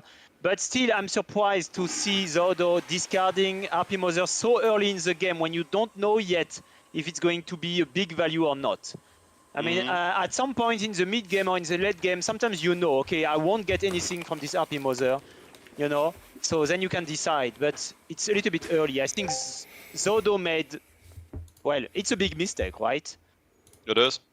And I agree. so if Kropfstein wins this game, it might all come back to this critical mistake from Zodo of discarding the Harpy Mother instead of discarding, I don't know, something else. Like discarding Snail Thrower, for example, would have been the correct choice from our perspective, because we know that Zodo is not in a position to make use of Snail Thrower's ability, but Kropfstein is. So he wouldn't mind the Snail Thrower anyway. So I think discarding Snail Thrower would have been better. But, I mean, he doesn't know the end of his opponent. So Rhino Turtle here. You don't want to mindbug your opponent's Rhino Turtle when they have a Luchator, right? So he doesn't do it. Right. Actually, that's kind of funny from Zodo to play a Luchator and play a Rhino Turtle. Yeah, that way. Later, you usually see those two cards being sequenced in the other order. First the power 8, then the power 9, and then the power 10 if you're lucky enough to have Gorillion. So, Grave Robber. Grave Robber always leads to interesting branching in the decision tree of the games. Alright, Zodo mindbugs the Grave Robber and grabs Tusk Extorter from his opponent's discard pile. No choice, right? That was the only one. I mean, That's the only card. the only one, yes, and he basically didn't want Kropfstein to get, I mean, what the Harpy Mother would not have been very good, but the Explosive Toad, yeah. I mean, yeah, the explosive toad I can do think- something, but not so nice. I don't at the No, moment. but I mean, It's I like think Zodo was just afraid of Grave Robber's inherent card advantage, you know. And Well, he that's a good decided that he draw. wanted that card advantage for himself. that's a really I good like this. draw. Excellent, yeah. I Yeah, love it the when Gorilla Gorillion shines.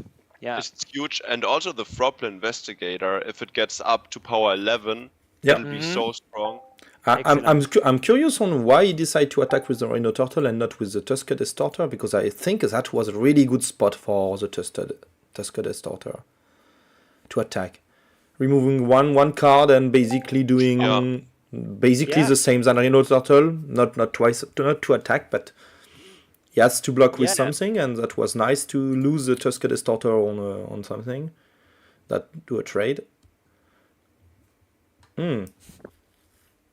I like it because the Hamster Lion prevents the Tiger Squirrel attacking. The Froblin can trade in 2 turns. I mean, you need to. Nice, No. I totally forgot that if he mindbug, he lose everything. Yes. So that was not so But I okay. think it's fine, because now he got rid of the Mind Bug, and he can use his Gorillion. There's one sticky attack, but after that he could hunt it down, and then he has this big beat stick on the board. Also, Oh, he just brings it back. Right. Nice. That's Goblin another. Instigator back from the dead, yes. I see Ferret Bomber in Zodo's hand. I'm starting to think that this might be a game that is decided by card advantage, which is not the case in all Mindbug games, far from it. But this one, I mean, Grave Robber was card advantage from for Zodo. Tusk Extorter might give him a little bit of card advantage as well. And if you put a Ferret Bomber on top of it, then that's a lot. And he has a second Tusk Extorter. So you can, there is some games like that when you can smother your opponent's options by forcing him to lose cards, making them discard or basically having more cards than your opponent. And win the game not by damage, but by your opponents having no action on their turn, having no cards at all, no cards anymore. I think that's a strategy that Zodo might be going for. No, yeah, that's what I will do, but I'm not sure. Kropfstein's gonna win. The Gorilla Lion can only be stopped by one creature, and it's the Nail Thrower. But, The but only at the poisonous same time, creature. Kropfstein has one more Hunter in hand and one Hunter on the board, so I'm pretty sure he's gonna win. Yeah. So that's a prognostic you can do because we see both players end. Exactly. And but I mean, was Zodo in a position where he could have Mindbug the Gorilla Lion? Not sure anymore. No, he didn't have any Mindbugs left. He used his last Mindbug on the Tiger Squirrel. Yes. Okay. Because Zodo knows that he lacks answers to Gorilla Lion. He has no cards in his draw pile anymore. So he knows that.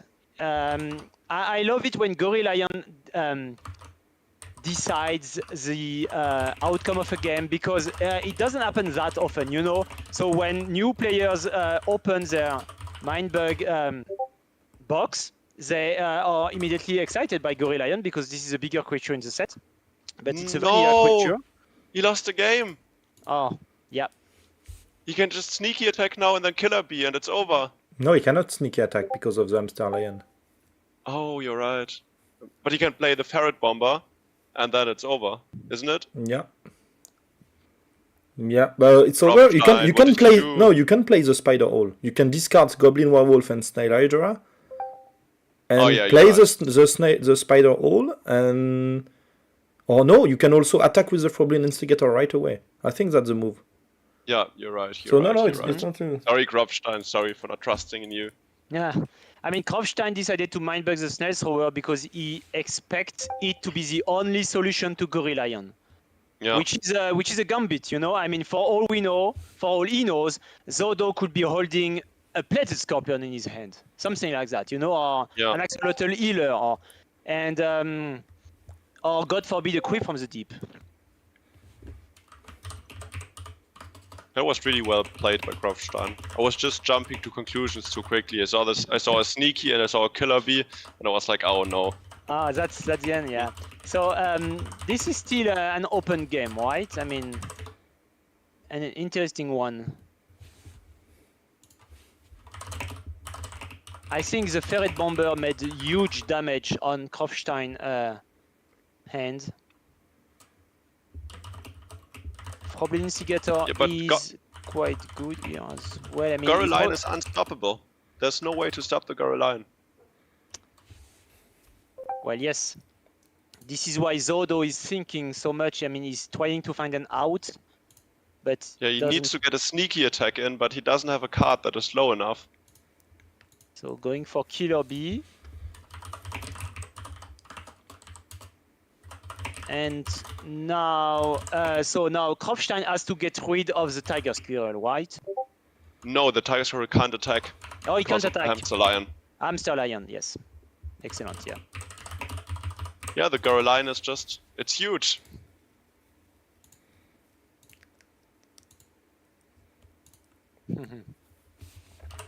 Here we see the classic play of a hunter being hunted down by a bigger hunter.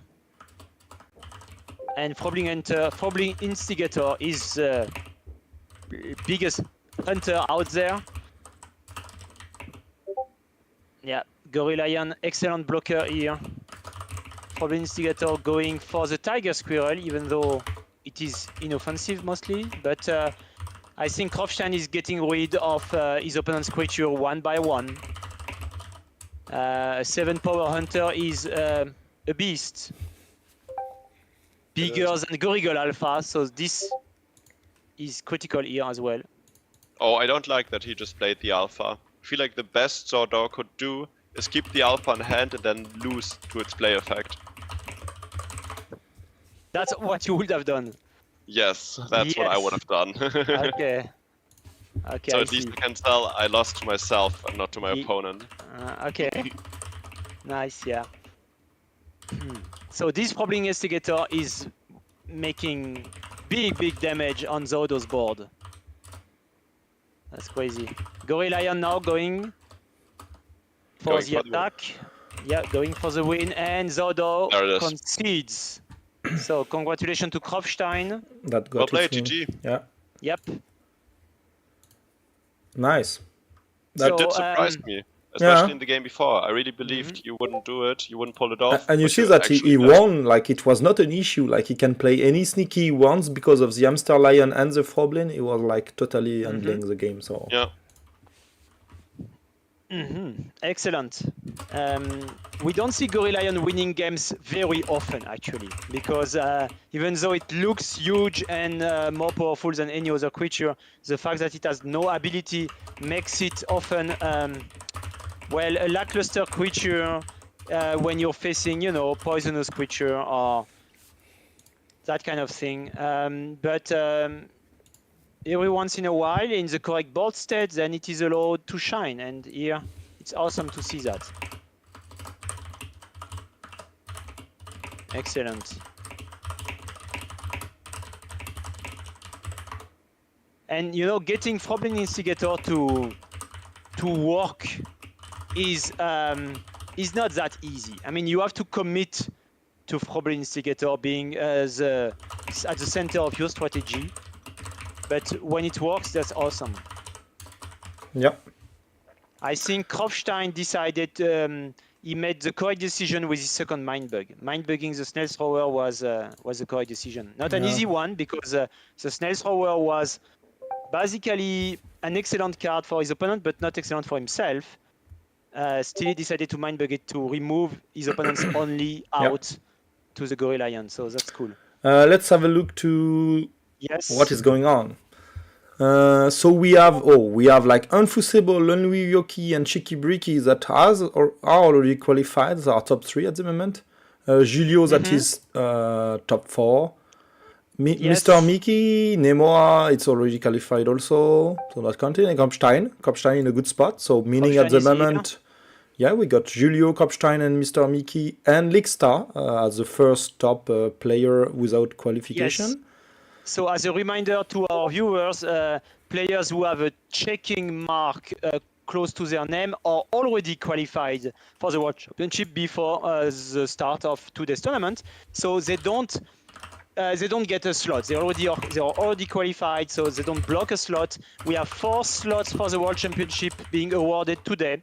Unfusible, so Lonely Yoki and Cheeky Bricky having on place 1 to 3rd, first to 3rd, are already qualified, which means that the next players in the ranking get 2 slots. So at the moment, after 2 rounds, Julio, Mr. Mickey, Krofstein, and Lickstar are actually qualified for the World Championship. So down to place 9, because 5 players are already qualified here. Yeah. So that's cool. That's actually crazy. Some players will be really lucky. Yes. I mean, when you play against players who are already qualified for the World Championship, you know those are very good players. You know, so they are still. We prefer them to be able to play, to practice for the World Championship, but not blocking a slot. You know, and I agree. it's better this way than disincentivizing them to play, or forbidding them to play. But then, if we will do that, then players who are not yet qualified will have even an easier time getting qualified because all those experienced players are not here, you know. So I think this is the best option, and it's great if you can be qualified at 3-1. I mean, you won't qualify for the World Championship if you go 2 wins and 2 losses. That's not going to happen. But at 3-1, you may qualify. That happened yesterday as well. Tonton Kalem qualified at 3-1. So those are round 3 pairings here.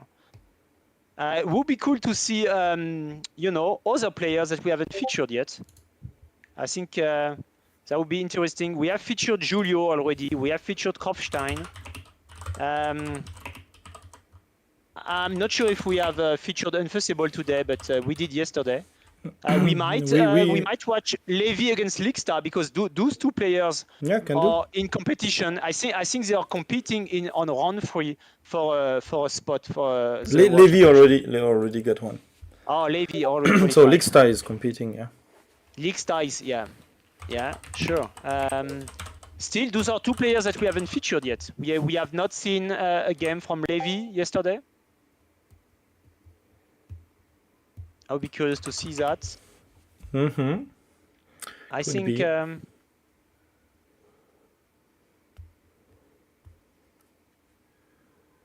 And let's see. Don't know which match is already ended, but can have a yes. look. And if no round 3 game has ended already, then we might still spectate a game from round 2, maybe. I think some games are already ended, so yes. let's take. We can watch Levy. Is Levy already available?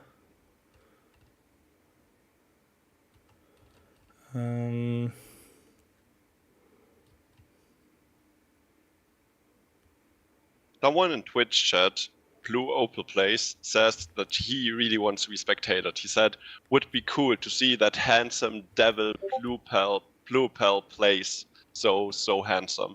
So maybe we should watch one of his games. Can do. Sure, we can do that. We can see if he really is handsome. If his plays are real handsome. Yes, we have featured Blue Opal Plays yesterday. That's true. And what do you think? Is he a good player or no? I forgot. You forgot. Okay. Yeah, I must be honest. So it was maybe not unforgettable. No.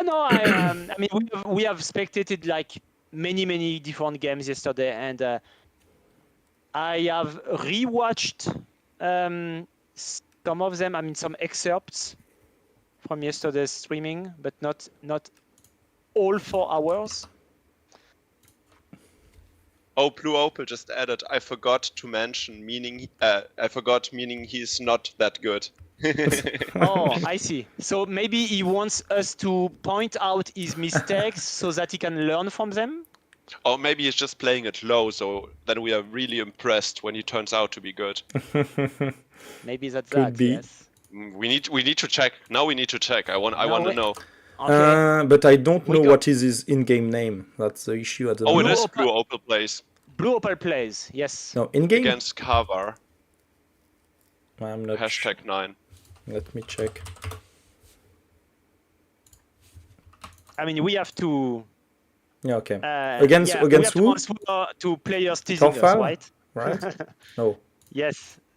Blue Opal Plays playing against Kafar, which is a nice name. Kafar. That's cool. Yeah. I'm checking.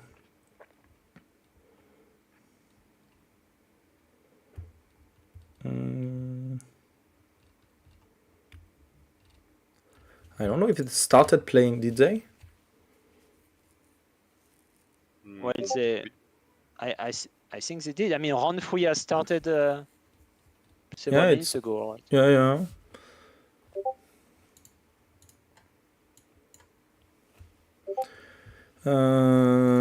I don't find them. So maybe we can go back to their game afterwards, and maybe in the meantime we can Do you think we can spectate Levy against Leakstar? And then go back to Blue Opal plays afterwards?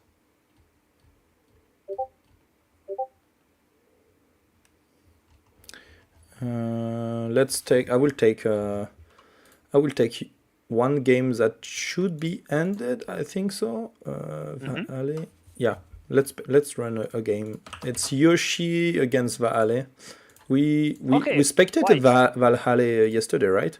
Yes, we spectated Vaale yesterday at on round 1, I think, and well, Vaale did not qualify yesterday, and I think he wants to improve on their performance from yesterday because they finished in the bottom half of the ranking. So we know Yoshka, right? From Essenspiel. Yeah, that's the same guy. That's the same guy. Awesome. So leading with Explosive Toad and mind-bugging aggressively. I remember Valhalla used to use his mind-bug very aggressively yesterday as well on round 1. And he's playing the same way today. Aggressively mind-big and axolotl healer on turn 1. That's an interesting play.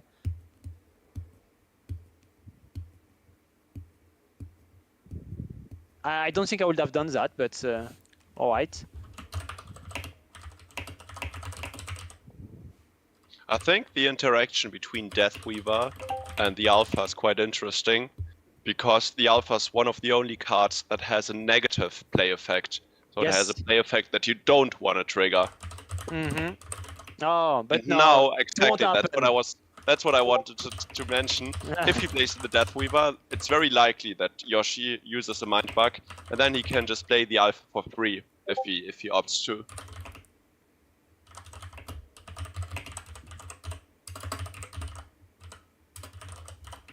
Well, if Valhalla plays Gorigol Alpha, Oh, and now he used a mind bug on the Tiger Squirrel, but the play effect will be negated. So already you're getting value from the Deathweaver. yeah, the Deathweaver is going to matter a lot here. I think it's really time to play the Alpha right now. Yes, before it's too late. Yeah.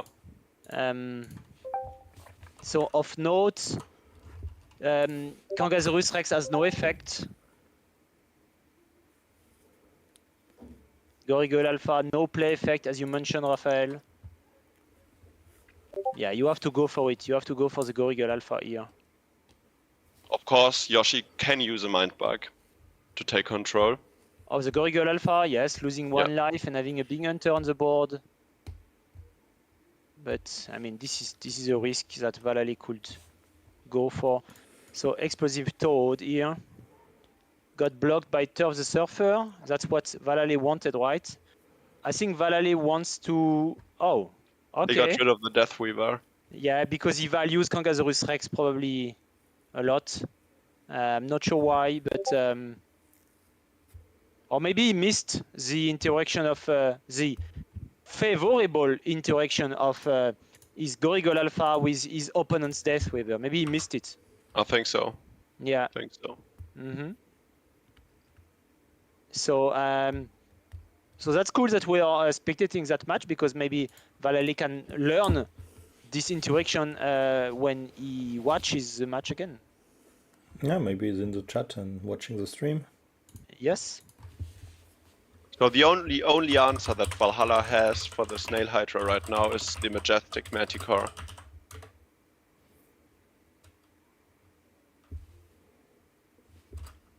Mm-hmm. Yes, very much so. And here Now, we see if- Snail Thrower again. Oh, and now he's in a really bad spot. He has the Snail Thrower, but the Majestic Manticore can just get rid of it. Yes. And then he only has one card left in the stack.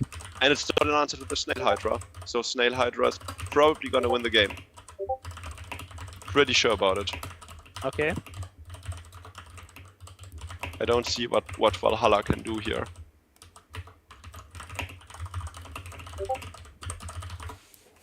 Yeah, I'm looking for an out from Valhall's side, but Doesn't have one. And the Doesn't snail have thrower one. can be destroyed by the majestic manticore or the compost dragon. yes. K-Rex here, yeah, doesn't having a big impact. Snail Hydra doesn't trigger, but still, you know, a 9 power creature attacking you. Yeah. So Valhalla is still having 3 life. Okay, he prefers to lose his K-Rex so that Yoshka will have a harder time triggering the Snail Hydra. Now Yoshi's has more creatures than the opponent now, same number. And here we go again, Snail Hydra attacking. Elephantopus could be a good blocker, it has stuff. Elephantopus often has a big impact on the board, but right now it's permanent effect. Doesn't have any impact at all.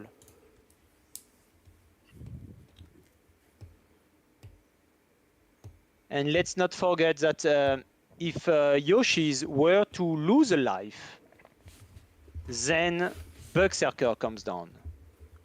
True.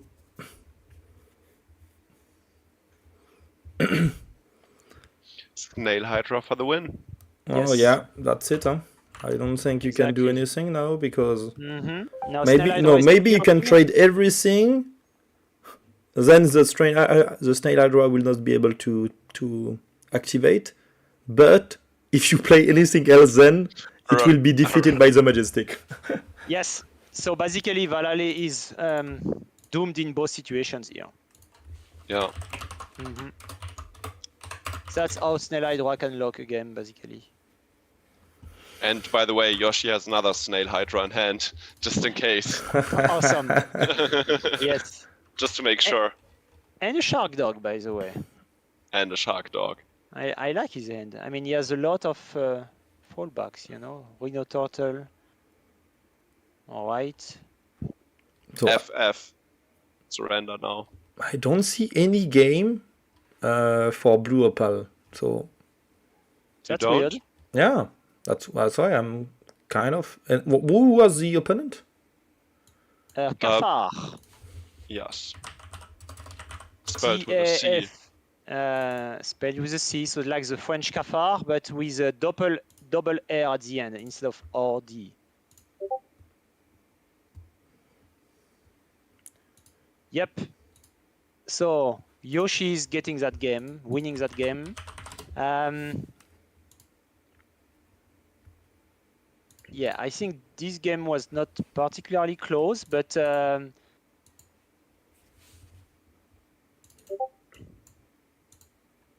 It just shows the beauty of Mindbug, yes. because there are a lot of different cards, and sometimes, like, every card has the possibility to win the game by itself. For example, right now we saw how powerful a Snail Hydra can be, but then on the other hand, you have games where the Snail Hydra is basically useless and it doesn't do anything.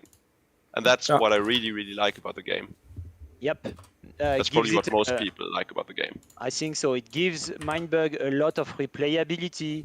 Every game is unique. So we spectate Kropfstein again, this time against a player I don't know, Lunwi Loki. By the way, Blue Opal just said that Kafar dropped out and he got a pass, and that it also seems like his next opponent has dropped out too. So Yeah, it okay, seems so like that's everyone why is there to play against Blue Opal, so he must be really good. Yeah, he must be. People are I just think. running away. Yeah, sure. I think he's so good, Oh, and that's why I cannot find any game with him because he's not playing. But that's not very good for his tiebreaker, right? Sure, that's not fun. I mean, if you win everything, that's good for your tiebreak. Yes. So... All right, but can he still go 4-0? I'll check. Yeah, let's check. Or we can just ask him. He's a Twitch chat. Did you win the He first lost. games? He lost the two first game. Sorry. He lost his first game and then he won against every dropped player. So meaning he He will be 3. He will be 3 when he lost his first match. Right. He is 2. Is 2-1 at the moment. And yes. Okay. So he might go like 3-1 with a bad tiebreaker. So yeah. maybe getting, I don't know, 12th place. You know. Yeah. That's not gonna cut it. I really love this play. Gorigel Alpha, you play, you open up Mindbug, and then you play the Brainfly, and that's a nightmare. Awesome. But And now you play the Gorilla. Oh, BB first. BB first because it's putting some pressure. You cannot block. Right. But it decide to not do it. Fine. I mean, you are not scared that your opponent is able to Mindbug because he has no Mindbug left. So. Yeah. So Kropfstein will be playing this game without being anxious about his opponent's Mindbug for the entire game. And he already has a good answer to this Gorigel Alpha. I mean, the Gorilla is not a way to get rid of it, but at least it's a creature that cannot be defeated by Gorigel Alpha. So I think Kropfstein is in a good place here. Yeah, funny enough, the Explosive Toad is the only answer that Lunolioki has right now. Obviously, Kropfstein doesn't know that, but just in case, when he uses a Mind Bug on the Explosive Toad, Gorilla is going to get a lot of value. Yes. Okay. We don't know yet what are the 4 cards remaining in Lunolioki's draw pile. Exactly. For all we know, there might be a Plated Scorpion in there. Kropfstein already has a Plated Scorpion, but discards a duplicate. So let's see. Elephantopus now preventing Brainfly from blocking. All right. Otherwise, when we look at Lunolioki's hand, we see that Elephantopus is not poised to have a big impact. Well, it does, just because of its power level. The effect might not be big. That's true. Yes. Since it's power 7 and tough, Yes. and he doesn't have any creatures that are power 8 or stronger, it's actually big. Oh, you're right. Yes. I think seeing your opponent playing Sharky Crabdog at that moment, you know that he have no answer. Yeah, Yes, you know you're in a good exactly. spot. That's Especially how you with read 2 your Mind Bugs opponent, left. yes. You know what he can Yes. do? He can play double Conchosaurus Rex to counter the Elephantopus. Using power. Yes. Yeah, obviously, Yeah, I think so you block with the Explosive Toad. Yeah. No big deal.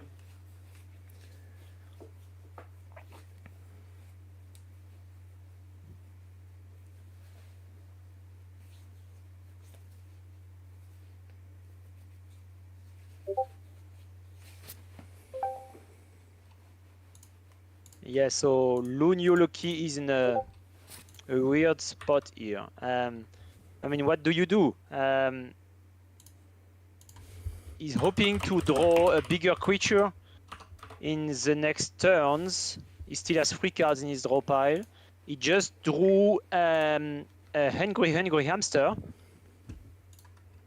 which might just get mind bugged. But he has a hunter, the Gorigel Alpha, so Kropfstein probably won't mind bug it, even though the play effect is still very valuable. So we'll see. Probably Instigator. Well, that's a good card. Actually, Froblin Instigator has the potential to be bigger than Elephantopus. You're right.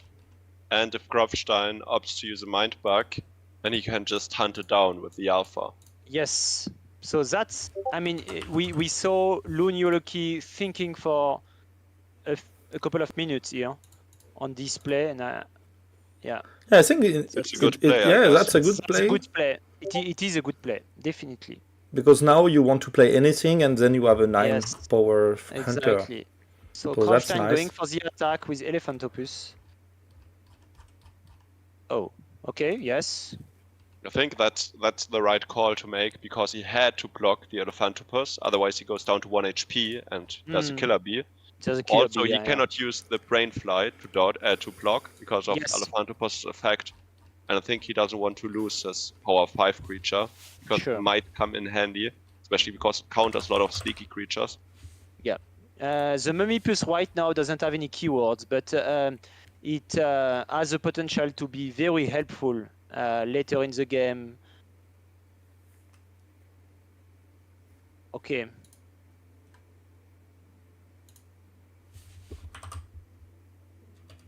I think you can just give him a Kangarosaurus now. That's fine. Yes. Kangasaurus is not a big value when you have Elephantopus, I would say. So yes, and he still has a second one. Mm-hmm. Yeah. Yeah. Then you can just hunt it down, the hamster, right away. Good call. Yes, of course. Mm-hmm. So maybe Kropfstein he wasted a mind bug here, maybe. That's how it feels. Yeah. But it feels like a mind bug that he has to take, because at some point you gotta use your mind bugs. Why is he not hunting down the hamster? He prefers to play a sneaky that is larger than the hamster, but actually the tiger squirrel will not be able to block because of Elephantopus. And I think what he's trying to do is he wants to get his Froblin Investigator to a high power level, so he keeps playing cards. Yes, all right. And Tiger Squirrel coming down and activating its play effect might exhaust Elephantopus. So, and he will have an easier time getting rid of the Elephantopus with a single hunter attack then. This is not bad in that game. Yes, you see when Julio played the Ungraded Hamster just for it to get mind bugged, he actually added a keyword on his own Mummipus. Yeah. The Mummipus now as sneaky. Yeah, and that make like very complex for Kropfstein to get use of the Angry Hamster, not being able to attack, and the opponent has 2 life points, so you would love to attack once and try to get rid of something. Whoa, that's an interesting choice. Yeah, that's weird. Yeah, I think the only reason he has done that is because he has a Grave Robber in hand, and maybe not for now, but maybe in a few turns he wants to use the Grave Robber to bring back the Kangasaurus. So here I think you let it pass, but then you are dead to so you cannot let it pass. Oh. That's sad. Oh. I mean, it sucks to lose Mummipus here. For no value at all. That's maybe bad. you play the Hamster Lion now to just slow down a bit everything. Yes. So you told Rafael about Lune Yuloki having no creatures big enough for Elephantopus, and now he drew them. Those were the two last cards in his deck. Yes, 9th and 10th card in his draw pile were Turf the Surfer and Hamster Lion, both at power 8. So it feels good to draw those cards here.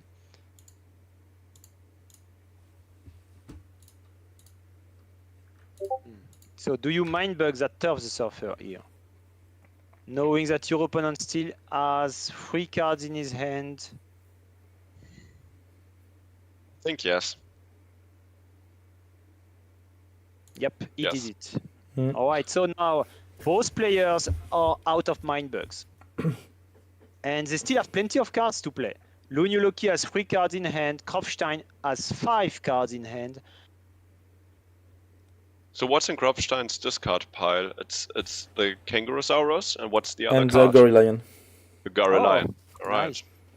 So those are cards that Lunuloki can pick with Grave Robber. But do you want to play it right now? I think. No, I think you wait. I think you want to make the Froblin growth. A bit more. With Grave Robber, Grave No Robber time. makes Froblin Instigator bigger because playing Grave Robber gives sure. 4 power. To But Froblin if you Instigator. play the Hamster Lion, Awesome. you give Yeah. Ha! Now he won the game. Kropfstein just won the game. No. Hamster He Lion. attacked with his. No, He attacked with a sneaky, and the Elephantopus prevented but the Tiger you can Squirrel still from blocking, and he has a killer. Totally, yeah. It's GG. So that's why Hamster Lion was better in the previous turn. I told that he should have played the Hamster Lion. That would have been it. Yeah, that's Killer it. B. Yeah. Yep. Killer B for the win. GG. Yeah. I like Right. you can tell that Kropstein he's really aware of all the cards Yeah, that are in exactly. the game and are also on the board. Like if you blink, you miss it. You can tell that he's really focused on what's going on the board and what his possibilities are. And if he sees an opening, he just goes for it and he wins the game. Sure. Mhm. No, Yeah, so that- Kropstein must be a very experienced player. That's cool. Yeah, I'm looking forward to beat him in the World Championship. So, are you participating? I think so. Yes. Yes. Well, Alright. I already qualified. It depends if Roman needs me for the casting, but if he gives me a pass, I'll be participating. All right. All right. Sounds good. Let's watch the second game.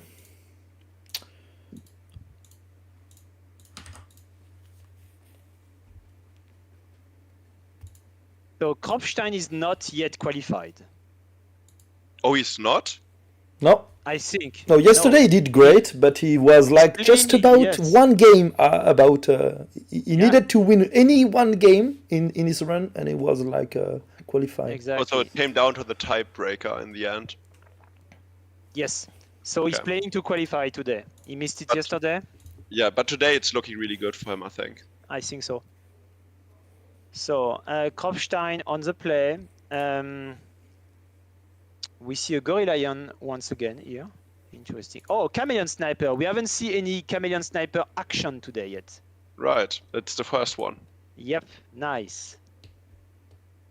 So playing an early Tusk Extorter to get card advantage here by forcing the opponents to discard cards, potentially multiple cards. And he knows that if the opponent mind bugs it, well, he has a power 9 creature and a power 10 creature. So he has Right. ways to block it, so he will discard only one card upon the first attack and then be able to defeat it. Not He- so yeah, he has far. to. Yes, he has to because has to use a- Lunyoloki doesn't have large creatures. Right, he doesn't have an answer. Also, Exactly. probably he wants to use the attack of Tusk Extorter to get rid of a card of Kropstein. Mhm. But Kropstein is in a really good spot having the Snail Hydra and Gorilla, and just as you mentioned. Well, yes, I like how Lunyoloki has several discard effects. So now he's controlling the Tusk Extorter that he just mind bugged, and he has a Ferret Bomber in his hand. So if he plays that well, he might get rid, Mhm. that's 3 cards potentially, 30% of his opponent's deck. Yeah, the but Gorilla I'm comes not down. sure about this first mind bug. Well, he didn't have an answer to the Tusk Extorter in hand, and Yeah. I think he didn't want to rely on drawing a good card. He got some answer. He got the Goblin Werewolf that was able to do it. He got the Orkin Hurler that can give +2/+2. But the to Goblin something? Werewolf, it's really slow. If he plays the Goblin Werewolf, then the Tusk Extorter gets a free attack in. Yeah, He sure. discards a card, and then he just trades 1 for 1. So Sure, I think it would but feel like it's a an bad answer. Yeah, it's an answer, but it's- you keep it's an an mind answer, bug, you're so right. Yeah, it's not a clean answer to it, but Right. it's better than nothing. So now Kropstein has used his first mind bug on Lunyoloki's Elephantopus. So we have basically 2 elephants facing each other, one being an octopus elephant and the other one being, he's an extorter, he's a thief. And in this battle, the Tusk Extorter wins actually. I think from all the games that we watched from Kropstein, he had the Elephantopus in play for like 3 times or 4 times already. yeah. Yeah. Elephantopus is a one-off. So that's Yeah. one card out of 59 cards that are currently in the card pool for today's tournament. Yeah. So the odds of Yeah, but we've discard seen, being yeah. in the game at all is less than 50%. Okay, no more mind bug, and I think he's okay to discard 2. I'm not so a big fan of discarding the shield bug because the shield bug plus the Goblin Werewolf plus the Orkin Hurler Oh yes. can yes. get rid of anything. Yeah, you can have a critical mass of buffing effect here and crush your opponent this way. Yeah, so Definitely. I would have kept it, but What would you have discarded in its place? And mm, because the other cards look good to me too. I yeah, think discarding the Mysterious Mermaid is a yeah, right call. Yes. yeah, sure, but I don't What about the know. second card? I could imagine taking the Tiger Squirrel is really good to counter Gory Lion and Ferret Yes. Bomber, but not really because of the Elephantopus. You will not be The able issue to is block. it doesn't exactly. So that's why I think I would have preferred to maybe throw the Tiger Squirrel, play the What Goblin. about the Spider Hole instead, maybe? No, he just draws this one after he He discarded. just drew it. He just yes. Yes, sure.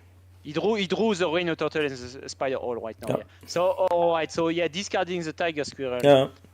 So I mean, yeah, maybe. I mean, it's nice to get rid of the Gory Lion at least.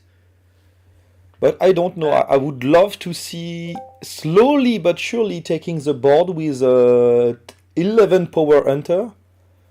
Oh yes. You know, that could have been something. Because now he have no answer to. No answer. He will take anyway. He will take it. I think now he should play the Hamster Lion. Oh yeah, I think that's a good place. Yeah, that could be something. But if you get it mind bug, you cannot attack with the Ferret Bomber, so I don't know. Oh yeah, right. There's one mind bug left. I just realized. Attacking with the Gory Lion, yeah.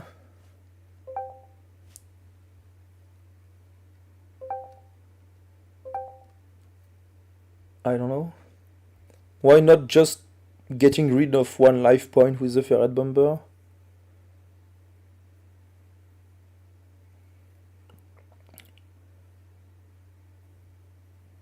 There is a world where you attack with the Tusker Distorter. If you attack with it, you know that he has to trade into something or get one life point, and you make the opponent discard one, so that could be something.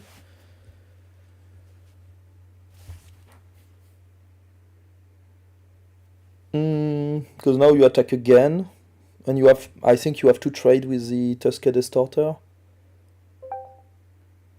But that's I think now you trade with the Tusker Distorter, you play the Rhino Turtle, and you attack as many as you can with the Rhino Turtle, but I think even this will not be enough.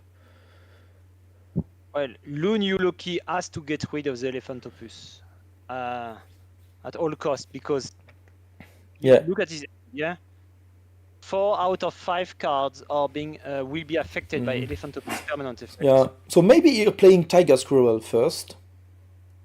You get rid of the Gory Lion, you attack with the Elephantopus, you do not block, but that's, you try to do not block. And then you play the Rhino Turtle, and you are safe. But here he plays the Rhino Turtle first, I think, mainly to not lose one life point. That's also a valid play. Yes. That do not matter too much. Well, it does, because he has 3 cards in hand, and they are all power 3. Yes. So basically, in the next turns, the Hamster Lion could prevent Loki to attack with all of his other creatures that are currently in hand. Yeah, I think this Hamster Lion will do some work in this game. I mean, Kropstein controls Elephantopus and Hamster Lion, so he's really, having an impact on what his opponent is allowed to do when it comes to attacking and blocking. I don't see why he doesn't want to play the Tiger Squirrel here, to be honest. Because keeping it for later. But now the Gory Lion can attack, and you get either to lose a life or losing a Rhino Turtle. I don't know. And that hurts. Well, the Kangasaurus Rex would have been awesome later in the game. Yeah, but he don't know this. this. Yeah. Yeah, and so he wants to get rid of the werewolf. Yeah, I don't know Because the exactly were- why, because at the moment he knows that he can attack with the Gorilla Lion. Yes, but yes, sure. The werewolf is a foil to Elephantopus, right? Mm, Can yeah, be but used to very get rid of slow. the Elephantopus. Sure, Very sure. slow. Very slow. Very slow. I mean, you could Lunuluki could attack once with the werewolf, hunting down Elephantopus, making it exhausted, and then follow up with a tiger squirrel, targeting the Elephantopus, True. getting rid of it. But then the question is, how do you get rid of Gorilla Lion? That's the main question. Actually, werewolf is power 10 at night, thanks to Urchin earlier. No, So, maybe, yeah, Kropstein- maybe he was scared about. I think so. So now Kropstein has got rid of Goblin Werewolf with his Kangasaurus Rex, and we see some lightnings here indicating that Lunuluki is very low on the clock. 18 seconds left. So we have not Yeah. seen Oh, any. Yeah, 18 seconds. We have not seen any game go to timeout either yesterday, Yeah, you're right. yesterday nor today. And I think the current clock settings are, I would say, fair. You will call them generous, Raphael, probably. I do. I'm not a fast player myself, so I like the current clock settings, but I can see how you could, sharpen them a bit and give less time. Maybe for the World Championship, when players are all experienced. I agree. I'm That not makes sure. sense. I'm not sure because I still believe in the value of letting players the time to think, to take the best line possible. But there is something to be said about the value of faster play for streaming as well. Even though that's not the end goal, but Can we check Lunuluki's graveyard? right. I see. Goblin, ancient bugs, and We Yes. played the Compost Dragon right now. So Which what do card you is gonna bring take back? here? okay. Take the Goblin Werewolf back. This Goblin Werewolf is power 10 hunter on his turn. I think that will be the game.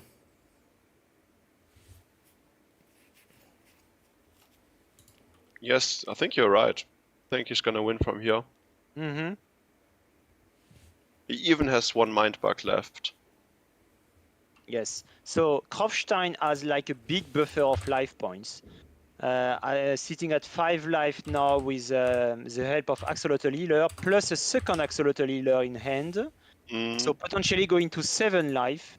The funny thing, I mean, it might not matter at all. Life is not how Mindbug games.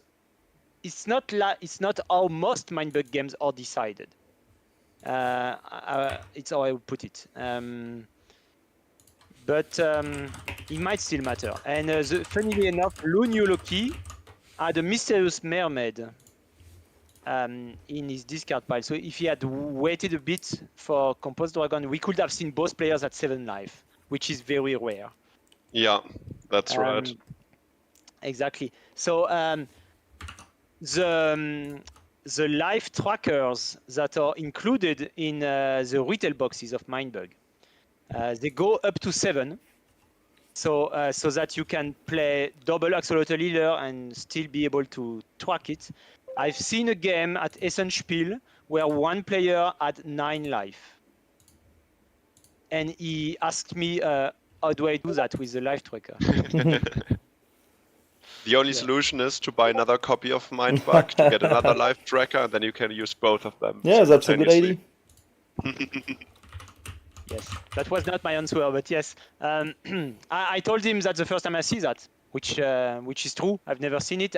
I think it can happen, but yeah. So now Kropstein might go up to 7 life. Yes, 7 life. That's nice. As I said, it might not matter at all, but No, he's just stalling. He's just Yeah. stalling. He's just stalling. Maybe he hopes for. Oh, he won't? Okay. Why not just attacking with the Tiger Squirrel and let the I opponent don't react know. to something? Yes. Oh, maybe. Yeah, no. No, because, the Compost Dragon has only 3 during his turn, so he's not able to block the Axolot, and the Axolot Yes. can do some nice trade. So, yeah, I he mean, was forced to do that. Lunyoloki could have mindbugged the lurker here. To be fair. Mm, I don't know. But he I doesn't. think he did not, but he could have done that because he has Yeah. more creatures than the opponent. Yeah, so but 7 it's- life it wa- point. Yeah, I know, but it's tempting. I mean, it's quite tempting. The lurker is quite a good card if you can trigger Yeah, its effect yeah, sure, every sure, turn. Sure. But, I mean, you prefer to keep it for one of the last cards that are maybe Yeah, something that's the very thing. strong. Yes, Krofstein still has 3 cards. So here comes one. The Hungry Hamster. I mean, that would steal the last card from Lunyoloki's hand. So Yeah, but normally you- the weakness of Hungry Hamster is that the opponent may choose which card they give you. So that's different from Strange Barrel, right? But when it's your last card, when it's their last card, they cannot choose. So now, Spider Hole getting played. No, probably not because of Goblin War. No, Goblin. It has I poison. don't know if that's. I don't know. Do if you that's- play it or do you take it to your end? You play You it. play You it. must You play play it. it. Play it because you want to push forward your sneaky. Mm-hmm. Yeah. Mm-hmm. Uh, And you want to activate the lurker's ability. mm, That's I how think you you do don't. You will not have the time to do this. Yeah, the Next turn, Goblin next turn Werewolf you, is gonna destroy yeah. the hamster next turn, and then it's 4 cards Yeah. again. and then you attack Yes. with the Spider Hole. You put the opponent to 1. You need to attack, lose a Yes, Goblin yes. Werewolf or the Hurler, something. Maybe the Goblin. So many sneaky. No, but here. the Goblin. You need the Goblin to get rid of the Snail Hydra. So, that's sad. And you need both of them. In fact, you need both of the Hunter. Yes. So the. Yes. But you have a mind bug for the Snail Hydra, Yeah, true. I forgot. so Yeah. you're gonna win In, by the. in my by the mind, mind bug. he mind bugged the Hungry Hamster because Wow. it was like. This is a fascinating game. I mean, still wide open, right? No, to me it's like fully won by Lanui Yoki. Exactly. Really? Krofstein, he's just stalling. Yeah. He keeps I must- stalling. I mean, he Must can be do missing he it, can do yeah. he can do nothing here because you have like the Hunter to get rid of everything, All right. and then once he get rid of everything, the only answer is Snail Hydra, but then you have a mind bug. Mm. And if I he see what mind you bugs mean. the Okay. Hungry Hamster instead, he was stealing something like maybe the Chameleon Sniper. Mhm. But then he plays the Snail Hydra, and that's the same issue. The Goblin Werewolf is 10 power and is able to defeat it. So, But we need to think about it. Krofstein already surprised us twice. And Yes. if I true. just think about it, now he plays the Spider Owl. Then Lunyoki is just gonna destroy one of them. Then he gets in one sneaky attack, which puts Lunyoki down to 1 HP. And then when he plays the Chameleon Sniper, and if he gets another attack in, he wins the game by its play effect. And this could happen. Mhm. And if in case he uses a mind bug on the Chameleon, he still has the Snail Hydra. So actually, maybe Krofstein is gonna win. Well, he has 34 seconds to make this decision now. Yeah, but This if is- he wants to, he needs to play the Spider Owl right now. Otherwise, he won't win 100%. All right. He's been thinking a lot about it. Yeah, but And he's gotta he play has it. he has all information. There is no hidden information for Krofstein because Lunyoloki has no card in his hand. 12 seconds. 10, 10 more seconds. 9, 8, 7. Come on. Krofstein, take a decision. I think he may have dropped at that moment, and we don't Yeah, have he's, it. I think he's he- out. Oh, he that's sad. All right. Come on. All right. So this was our first time out that we saw in the span of 2 days of competition. It's true. not a real time out. It's he dropped or got a connection issue or something like that. I'm not sure. You got challenged, Romain. Rocodromo. You must take it. Nope. One game is ongoing. The last one for this round, and then we started last round.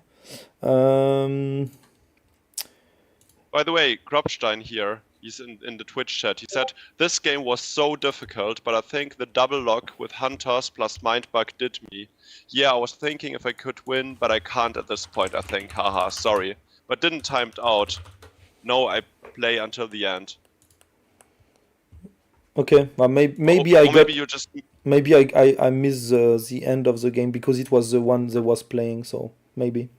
Right. Maybe he's talking about another game because. No, I think he was talking about this game. We did not spectate the entire match, but yeah. No, he said that he played the spider. Oh, okay, Oh, yeah. So maybe we just missed it when we started the replay. Yeah, maybe. That's weird, right? No. I mean, no, that's possible. All right. If I take it too early or did not refresh the file itself, I can miss. Oh, I get it. So we didn't have a timeout. Oh, that's sad. So we have a timeout. Okay, but he lost. Yeah. That's what he said. He lost. Yeah, Yes. but obviously he lost this game because I don't think he was able to win it. He lost this game and losing the match then. Yeah. All right, so I wonder if he's still in competition to qualify then. Must be at. We will have a look to this once the round 4 is started. So here comes Monte Cristo from yesterday, I think. We spectated Monte Cristo, and we were impressed by his performance, if I recall correctly. Yeah. So that's he qualified that's yesterday, Monte Cristo, and Julio is the one I expect to qualify. Yes. By the way, guys, are you sure that Gorilla is one-off? I know it is, but I feel like it's in every starting hand today. Well, yes, we had the same story yesterday with Ferret Pacifier, which is one-off in the card pool that we are playing with at the moment, and it showed up like, 50% of games at some point. I mean, we don't choose the games based on the opening ends, right? But yeah. So we have Rhino Turtle. Rhino Turtle against Rhino Turtle, but there's shield bugs. The shield bugs break the mirror here by making Julio's Rhino Turtle bigger than Monte Cristo's. But also there is a Gorilla, a perfect answer to the big Rhino Turtle. Yes, but first he plays Luchator, so sequencing his plays correctly. So if Julio were to mindbug the Luchator, which he does not, but then Monte Cristo would play the Gorilla after that. Now Julio did not fall for this trap. I mean, he has a Rhino Turtle, which is buffed by shield block, so that's okay, yes. And Tiger Squirrel now. He's fine. He's really good now. Do you mindbug the Tiger Squirrel, guys? I don't think so. I think you follow up with the Gorilla, and then you have Hamster Lion to block the Tiger Squirrel. You have like 2 Hunter if you want to hunt the Sneaky. So it feels okay. Feels good, and all right. Feels okay. So the Tiger Squirrel will probably target the Luchator then. I think. So that the power 9 Rhino Turtle will be able to be the biggest monster on the table. Okay. Oh no, he mindbugged it. He mindbugged. Oh, this follow-up. It was expected. The Shark Dog. And if he mindbugs the Shark Dog, we get this guy coming to put an end to this. So.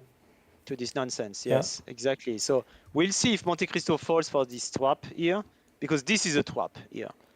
It's a huge trap, but he has to expect that Kangasaurus race is a possibility. Sure, but what can you do if you let the Shark Dog to Julio? Like that's a problem. Yeah, you can do this, and then you do nothing. Like you have this Shark Dog 5 power. Yeah, that's crazy. Wow, that's really strong. So Shark Dog being a 2-for-1 here. If I tell you this card is the best card of the game, you know now.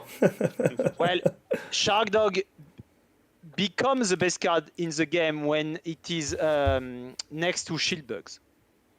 I mean, Because then no, the- you need the Urkin Hurler to be perfect. Urkin Hurler is even, yeah, then it's perfect. Because basically the blind spot of Shark Dog is It's 5. enemy creatures power 5.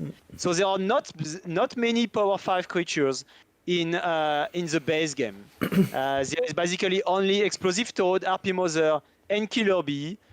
You could count Lone Yeti, but it's not always power 5. There is also Urchin Hurler and Chucky Crop Dog Mumipus. Note that many of those cards are one-offs. So I just cited 6 cards, but 4 out of those are one-offs. Yeah, and he continue to do. It's like amazing what this Shark Dog is doing right now. That's great. Yeah. Oh, and by the way, New Servants doesn't have any power 5 creatures. So you are basically closing this blind spot by buffing the Shark Dog with Shield Bugs, because he can hunt down a power 5 creature. With the Urchin Hurler, it's a dream, because then it still survives even that. So will this be a game that is decided by Shark Dog? We have not seen, insane Shark Dog action yesterday. A little bit here and there, but not Shark Dog going on for several turns in a row,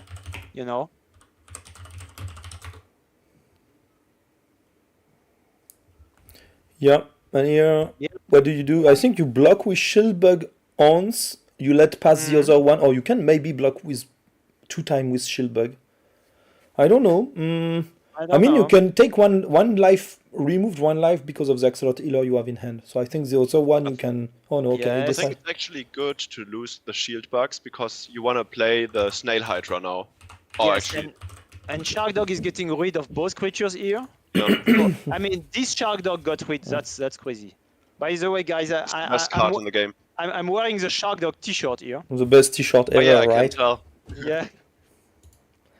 So I think it will be the MVP of the game. He killed how many cards? 3, 6, no 4, 4. 4. The Four? Shark Dog 4? defeated. Yeah. 4 That cards. Shark Dog defeated 4 creatures, and that's huge. I mean, even if Shark Dog gets I don't really like this defeated later play on, yeah. because if he plays the Snail Hydra, you Mindbug Monte Cristo Mindbug, and if he Monte Cristo Mindbug, you cannot attack with the Shark Dog, meaning you have to face an Explosive Toad that will attack twice, or a Snail Hydra later. That was a really dangerous play here. I think it was like hoping that Monte Cristo doesn't want to Mindbug this because of the Explosive Toad. But if Monte Cristo was like, but I'm in a really good spot, he could have done it. Okay, Axolot Healer on one side. I think the Axolot Healer on the other side will come out soon. So, first time we see Yenix being played today. Yenix is such a fun card. It's also a really good opener. Yes. Someone Okay. in Twitch chat, Blue Opal just asked if the t-shirts are for sale. Sadly, they are not for sale. Not those at least one, yeah. Not yet. But I have one of them from Essen Spielmesse, and I'm very willing to sell it to you for a few $100. So if you're interested, just hit me up. Yes. Yes. I mean, there is no plan to sell those. This was only for staff to, so that people can recognize with staff and with customer at the booth, and I mean, I don't know. We could consider It's funny because Monte Cristo just told me like he misclicked the Mindbug of the Snail Hydra, but he wanted to Mindbug it. Oh, okay. So it would have been a quite different game. Mm-hmm. And yeah, he was aware of the good situation he gets if he get like Snail Hydra and Explosive Toad. I like Hamster Lion as a clean answer to Shark Dog. Yeah, sure. That's really good. Guys, there's a visual bug. Can you see the tentacle from the mind bug? It's inside the explosive toad. It's usual. This visual bug has been here for like 1 year and a half. But it's It's only with the explosive toad, right? No, all the cards have this. Oh, Yeah. oh, I never realized. It's the first time realizing. Because you were always so much focused on your games, you know. Right. But now you are spectating, and yeah. I mean, this will get fixed at some point. I'm sure.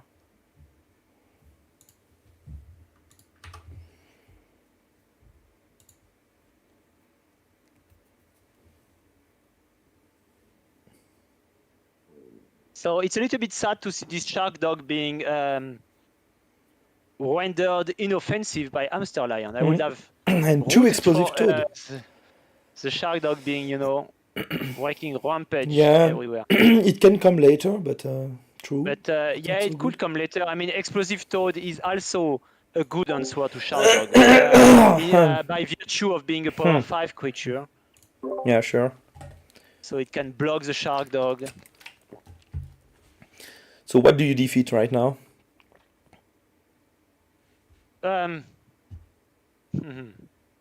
Wow. Well, I would not defeat the Yenix. Yeah, sure. That's all I know. Call. Wow, very smart call. But otherwise, I mean, the Snail Hydra could have been a good target too. But I did not get how did the Hamster Lion was defeated? Ah, no, because of the Snail Hydra effect. Sorry, yeah. Okay, so that's why. So, And he defeated. Goodbye, Okay. goodbye, Shark Dog. Yeah. So. And that's a still, good I mean, answer. That's a really Shark good Dog- answer. Shark Dog can still be the MVP of this game if Oh, yeah, Julio sure. wins the game. Let's not. I mean, he might win the game with a random finisher or something, but Oh, the 4-1 was worth it. why is he not blocking with a happy mother? Oh, because okay, sorry, Goblin Werewolf is power 8. I missed Goblin that. Werewolf is power 8. Yes. So Of course. you want to trigger the happy mother on your own turn. Of course. That's the dream, which is not very easy to do. Carnosaurus Rex, yes, Yeah, just to make sure. that's clean. Yeah. Yeah, Julio still has 1 mind bug left. That's it. There's no way for Monte Cristo to win the game. Maybe it would have been differently if he had mind bugged the Snail Hydra that he wanted to mind bug, in fact. But I think that the Shark Dog, its value was just crazy this game. Oh yes.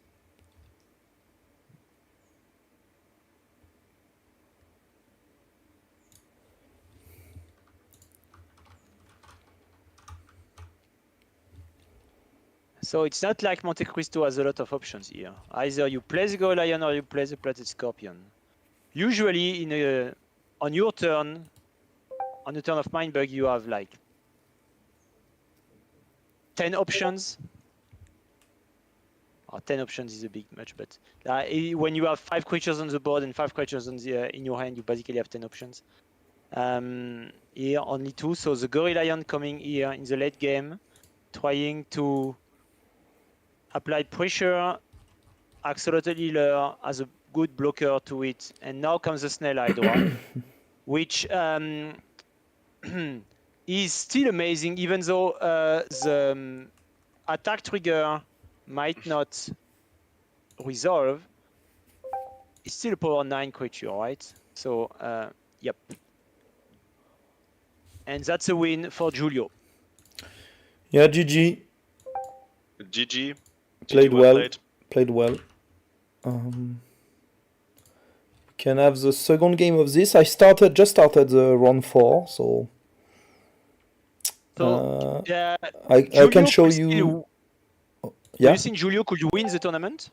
I think he can be 4-0, yeah.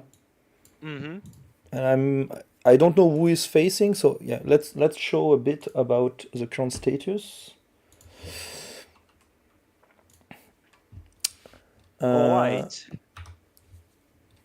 Yeah, let's. Guys, by the way, I have to run. I have a meeting coming up. Okay. Yes. But what I'll do, I'll post the YouTube link in Twitch chat. So for all of you that want to watch how the tournament ends and that want to see who actually qualifies for the World Championship, please just click on this link here, and then you'll come to the YouTube live stream. It's equal to this one, just on YouTube, not Twitch. Well, Yeah. it was great commenting the tournament with you, Raphael. I had a very good time. Thank you. Do you think you can still keep your camera on Discord, so it doesn't break the whole layout? Sure. Yeah, I all can. right. You can mute everything, but just keep you in the vocal. I might have. Yeah. Okay. Yeah. I think that's fine. All right. Okay. Yeah. Cool. All right. See ya, guys. See you. Bye bye. See you, Raphael. So we have Julio 3-0, Mr. Mickey. Very surprising, he was like really late on the round 3. I gave 1 point to Unfussable because he was too late. And he won the 2 matches, leading to 3-0. So that's quite impressive. And So we I get lost my Lickstar. bet. Really Lickstar in 3-0. Then we have like a bunch of few people qualified. So at the moment, Kropstein, Lickstar, Mr. Mickey, and Julio are able to take a win, take a seat Yes. to the My thing. bet on the winner of the tournament was on Unfussable. So I've lost already because he's at 2-1. I think we have never spectated Mr. Mickey. We might do that. Same thing for Lickstar. Yeah, same thing for Lickstar. So those are two players who are not yet qualified. Lickstar is playing against Julio. Mr. Mickey is Alright. playing against Lucky, so we can spectate Sure. one of those games. That sounds like high-level games here. Yeah. Yeah, and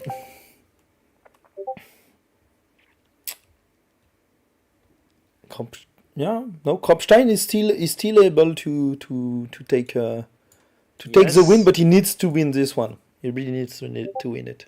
And then we have Valale that is also able to take the win. Extor that I was also expecting him to take the win. So, and you see then that there is plenty of already qualified player. So I see Jardinier Celeste at 0-3. he dropped. He dropped, right? Yeah. Yes. So Jardinier Celeste. He dropped. Mr. Ali dropped also. Got third place yesterday, and he's already qualified for the World Championship. Yeah. All right, but so what about Blue Opal Plays, who teased us about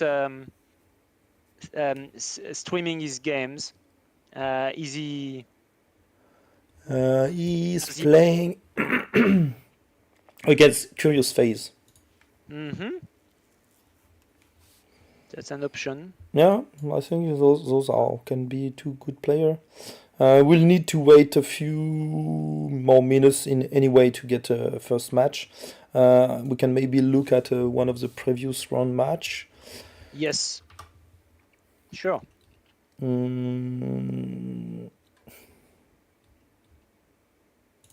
Yoshka has lost. Yeah. Against Valhalla. Yeah, and against Unfussable, so that means it is 1-2. All right.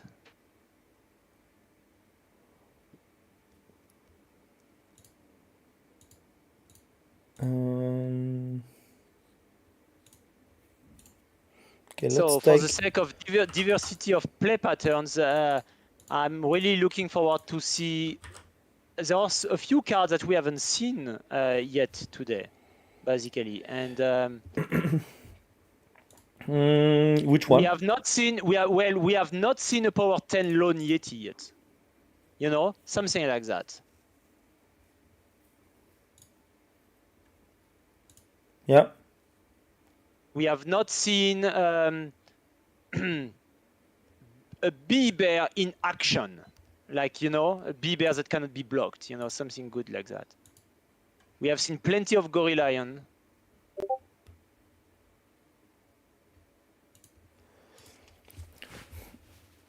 I think it's having a card pool with 44 different cards goes a long way towards having a diversity of play patterns. I like that a lot. I think this is a good number. I think it improves a little bit and the already high replayability and diversity of the first contact base game that has 32. Yeah, sure. Sure, I think it's quite a good number. I mean, 32 It's quite is really fine to play with. It is. Especially if the You can game. master the environment, yes. Yeah, I if the think set is well adding balanced. the 12 new servants is a way for us to challenge a little bit the best players, so that they have to adapt a bit, you know. Mm. So now 44 cards. It's actually 43 because we have removed Giraffodile from the card pool. So really, the Gorilla is everywhere today. It's a one-off. We have not seen we've seen it. Yeah, a lot. That's crazy. We have not seen many Gorilla Lions yesterday, but today a lot. So we were just talking about Lone Yeti, and this might be the time for Lone Yeti to shine here. Mm-hmm. True. Lone Yeti is currently a better Gorilla Lion. But now you can 10. play the Hamster Lion and you just block totally the Lone Yeti from being usable. Yes, Hamster Lion is an excellent answer to Lone Yeti, because Katon then must play a card.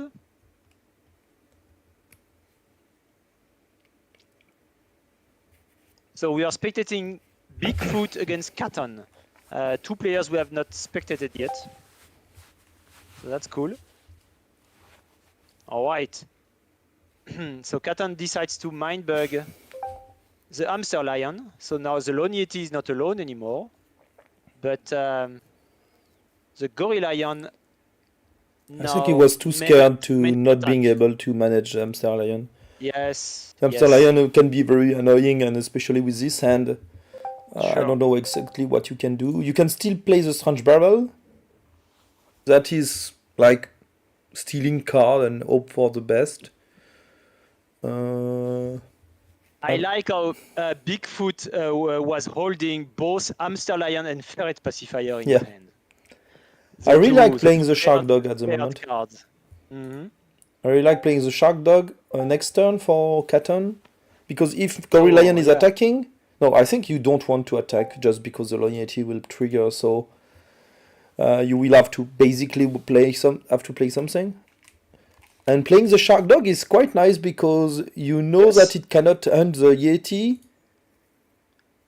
And once it attack and the Hamster Lion is defeated, you have a full Yeti, but also the Shark Dog is not able to attack because of the Hamster Lion. I see. So I think the spot is quite nice to play it. Yes, this is the right moment to play the Shark Dog. There is a lower risk of it being mindbug and be good against yourself. So Katon should do that. And, but you have to find a solution, and I think now you have to play the Ferret Pacifier. That will means you can attack, and he cannot block with the Hamster Lion, so he cannot trigger the Lone Yeti. But we are actually we are in nice. Bigfoot's turn. So and he thought about it for a quite long time, having 32 seconds left on the clock now. So Bigfoot is playing Ferret Pacifier. Yeah. So the good friend of Hamster Lion that share an artwork. Oh, that's cool. Now we see them side by side. Yeah, and I think that's not so bad to have mindbug those two, right? Yes. So Katon used his 2 mindbugs on the pair of Hamster Lion and Ferret Pacifier. Yeah. And those 2 cards are really nice because of the artwork. Yes. Yeah, the artwork obviously, and now that means Katon has a big impact on what Bigfoot is able to do when it comes to attacking and blocking. So for the benefit of our viewers here, Hamster Lion prevents the enemy creature with the lowest power to attack. So basically, right now, Rhino Turtle may not attack, which is big, and Ferret Pacifier prevents the enemy creature with the highest power from blocking, which means that Gorilla Lion cannot block. Yeah. And now Katon follows up with a Strange Barrel. No, I'm sorry. No, that's right. Yes. And so Bigfoot is thinking about, should I use my last mindbug to take that Strange Barrel? but that's usually something not bad. The only thing is Yes. like if you mind bug it and then the opponent plays sneaky, in that situation you don't have too much to do. So this game, I mean, 90% of the game will be played without any mind bug. All mind bugs have been spent in the early game, Yeah. and both players still have 7 cards that they haven't played, 5 in their hand and 2 in their draw pile. So now Katon is following up with a Ferret Bomber. So what are you discarding here, Romain, if you were playing in the place of Bigfoot? Tusked, yeah, and Both elephants, the Tusk Exhorter and the Elephantopus. I'm not so a big fan of discarding the Elephantopus. Yes, the Elephantopus has huge potential in this game. So, and I think Bigfoot took a decision very fast because he had to, because of the clock. So it might not have been he did not had the luxury to think about it for a long time. So now Killer Bee, Katon loses 1 life point and loses another life with his own Gorigal Alpha play effect. So we have Katon at only 1 life. So he's obviously not afraid of his opponent playing a second Killer Bee. While the odds are slim of your opponent having 2 Killer Bees, but that can happen. So he's taking the risk here. And Bigfoot is living dangerously on the clock. Yeah, it's not that good to be going on here. Yes. So he has to take a decision here. I mean, he can hunt.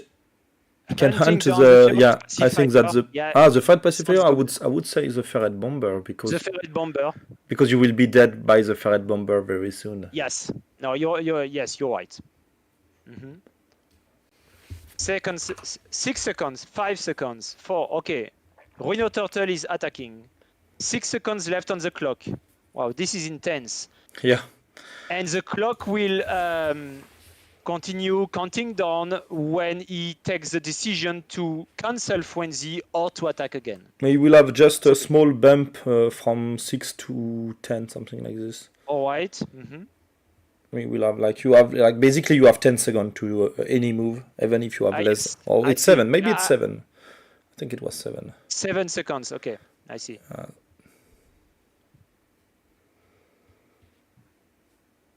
Do you think Bigfoot will lose because of the clock? I don't think he will lose because of the clock, but he will have to take very fast decisions soon. So he might lose. He might lose indirectly because of the clock, because he. But here you can. This is. He did not. He did not hunt the Killer Bee, but it was the winning move, right? If you hunt the Killer Bee with the Corrigal, it was a winning move. So I think he missed that opportunity to do that. He missed it, instead playing Mysterious Mermaid. Yeah. Not saying he will. Now he does it. Now he does it because he realized he has lost the Ferret Bomber because of that.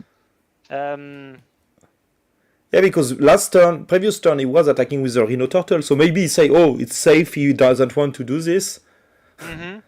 But then you have to take it back. So, how do you trigger the Strange Barrel here? Do you want to attack with it, and your opponent might block with a Lone Yeti? That's fine. If you block with the Lone Yeti, you are fine. If you block with the Ferret Pacifier, you are fine. So you want him to block with lower card or to defeat it. Yeah. I think that's the moment where that's really good. And you know what's interesting is that the Ferret Pacifier was actually preventing Strange Barrel from blocking. No, so it was preventing Gory Lion from blocking. Oh, I'm sorry. It's the highest one that do not block. Highest power. Yeah, so I often mix the two. Yeah. Ferret Pacifier and Hamster Lion, yes. So now we get a sneaky on board. Yeah.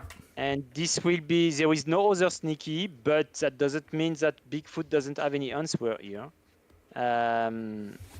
Actually, it does not. Oh my.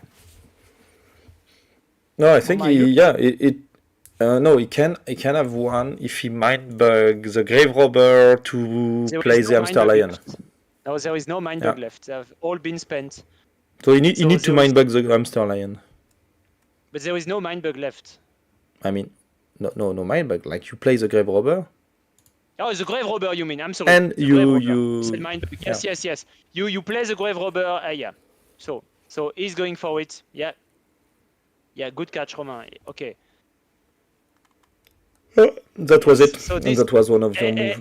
Excellent. So the hamster lion preventing an excellent solution to small sneaky creatures. So right now spider hole may not attack.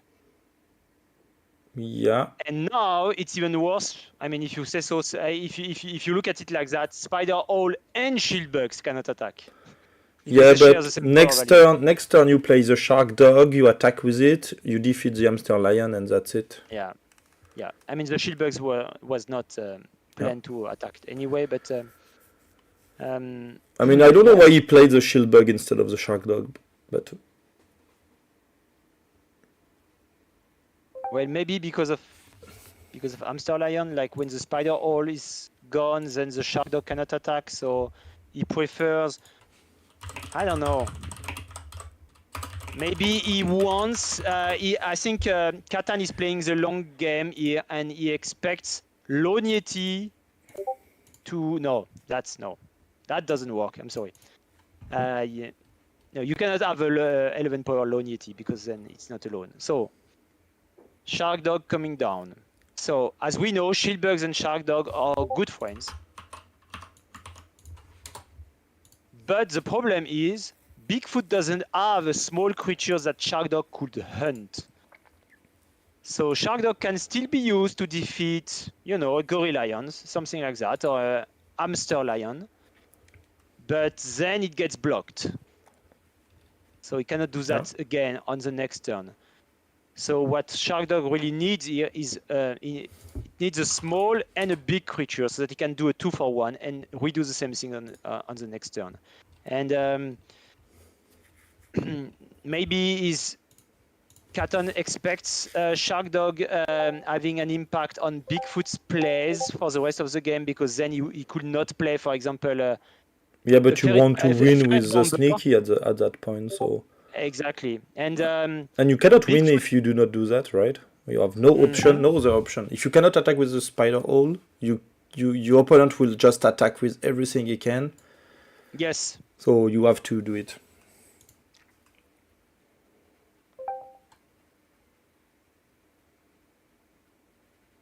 So this Kangasaurus Rex did nothing, right?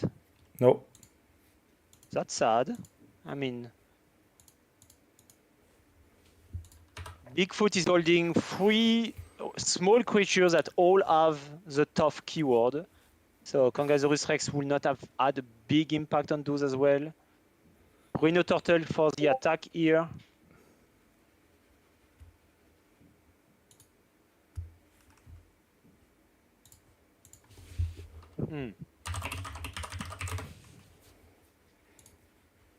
I'm blocking with Mysterious Mermaid.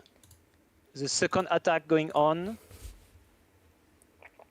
And Gorigol Alpha is chum blocking. Well, this is the saddest Gorigol Alpha I've ever seen. Yeah. But as a chum block to Rhino Turtle, but sometimes you got to do it, I don't understand what he's doing. Like why he's not attacking with the shark dog.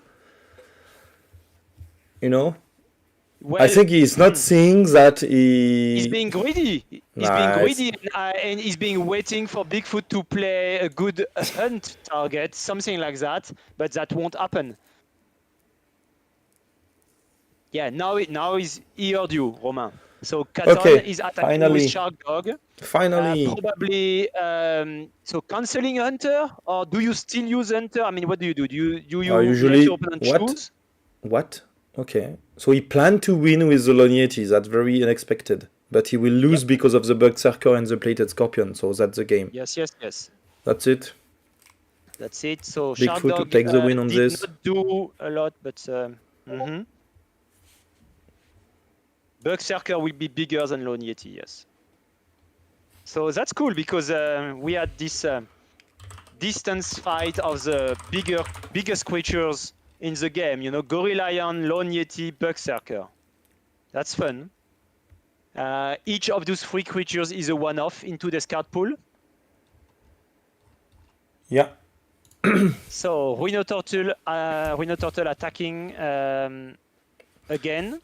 And basically, we'll have to block with Spider Hole, then Kangasaurus with the other stuff. And then he has the Yeti, and he expects to win. Ah, no, he cannot win with the Yeti because of the Hamster Lion. So anyway, it was a mistake to not kill the Hamster Lion.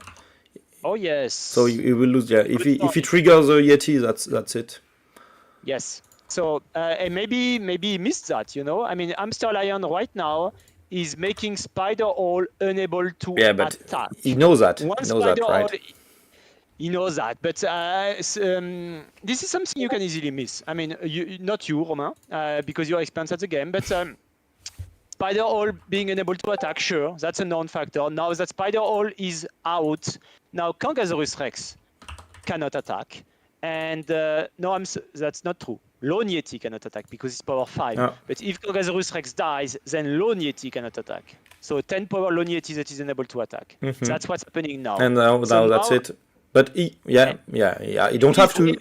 He should not do the mistake to attack with Hamster Lion, but that's it. Yeah, that's it. And victory. So this is interesting because Katon lost the game because he was unable to do any action.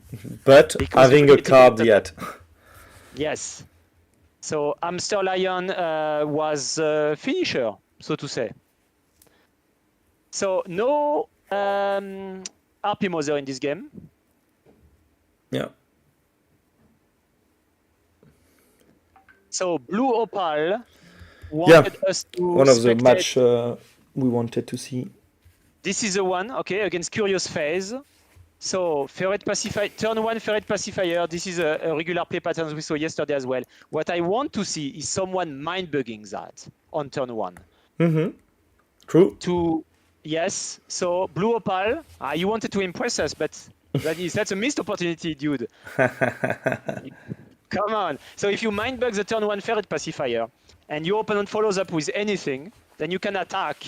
I mean, if you do Ferret Pacifier, cannot be blocked. Yeah, if you mind bug the Ferret Pacifier and then he plays Snail Hydra, for example, and you mind bug it also, I think you are in a good spot. Yeah, yes, sure, that's being greedy, but I just mean, you know, mind bugging a good card like Ferret Pacifier is excellent. Plus, it's an automatic 1 life loss for your opponent on turn 2, and I think that's a good way to start the game, actually. Yeah.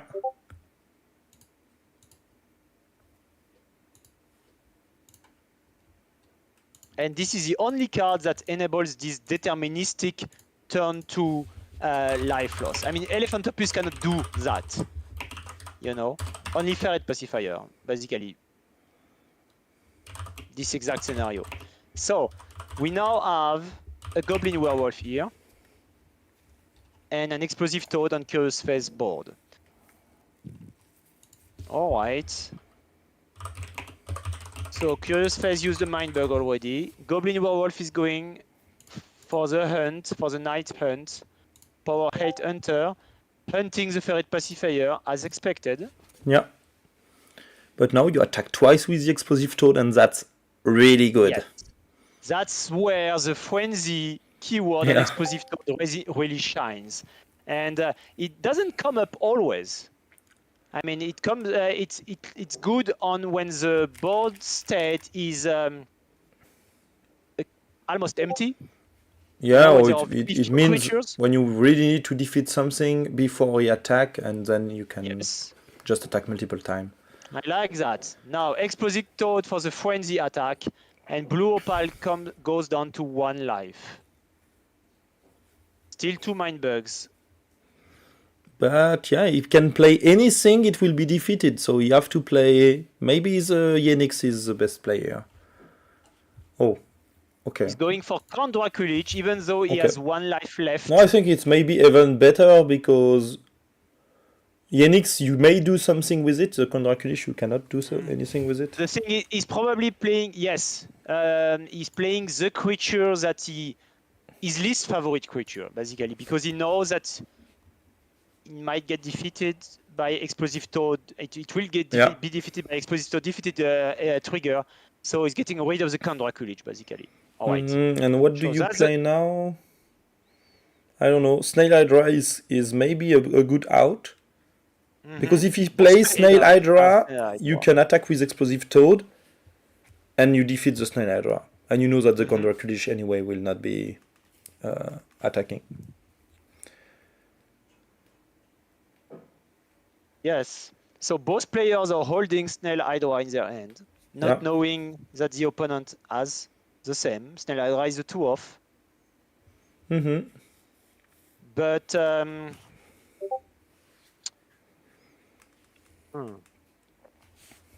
I like that Curious Phase as Urchin Hurler plus Spider Hole, because that's a way to break the sneaky fight, you know, in the late game when you have a 5-power Spider Hole being bigger than Tiger Squirrel, for example, even larger than the Lurker. I like it. Yeah.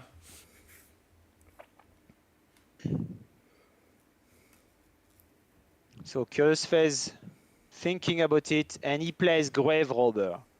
So what are the cards in the discard pile? Each player has one.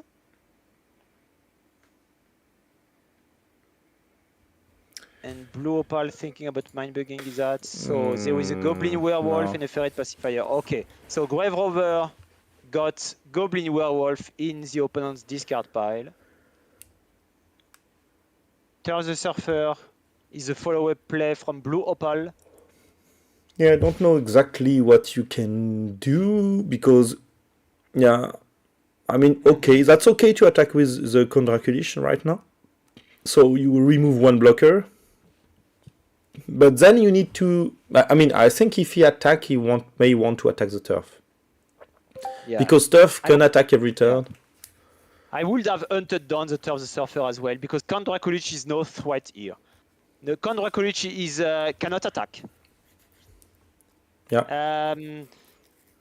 But I mean, you never know. I mean, your opponent controlling a Count Draculich and sitting at 1 life might have an Axolotl Healer in his hand. So maybe that's what he was afraid of. Axolotl Healer is a 2-off, a duplicate. So Kangasaurus Rex here, getting rid of only one card, only the Goblin Werewolf. I mean, Goblin Werewolf is such a huge threat, so sometimes it's worth it to just for the Goblin Werewolf, sure. I would have preferred, you know, to keep the KRX for later, like getting rid of Shark Dog plus Goblin Werewolf. That's the dream, right? Yeah. Something like that. So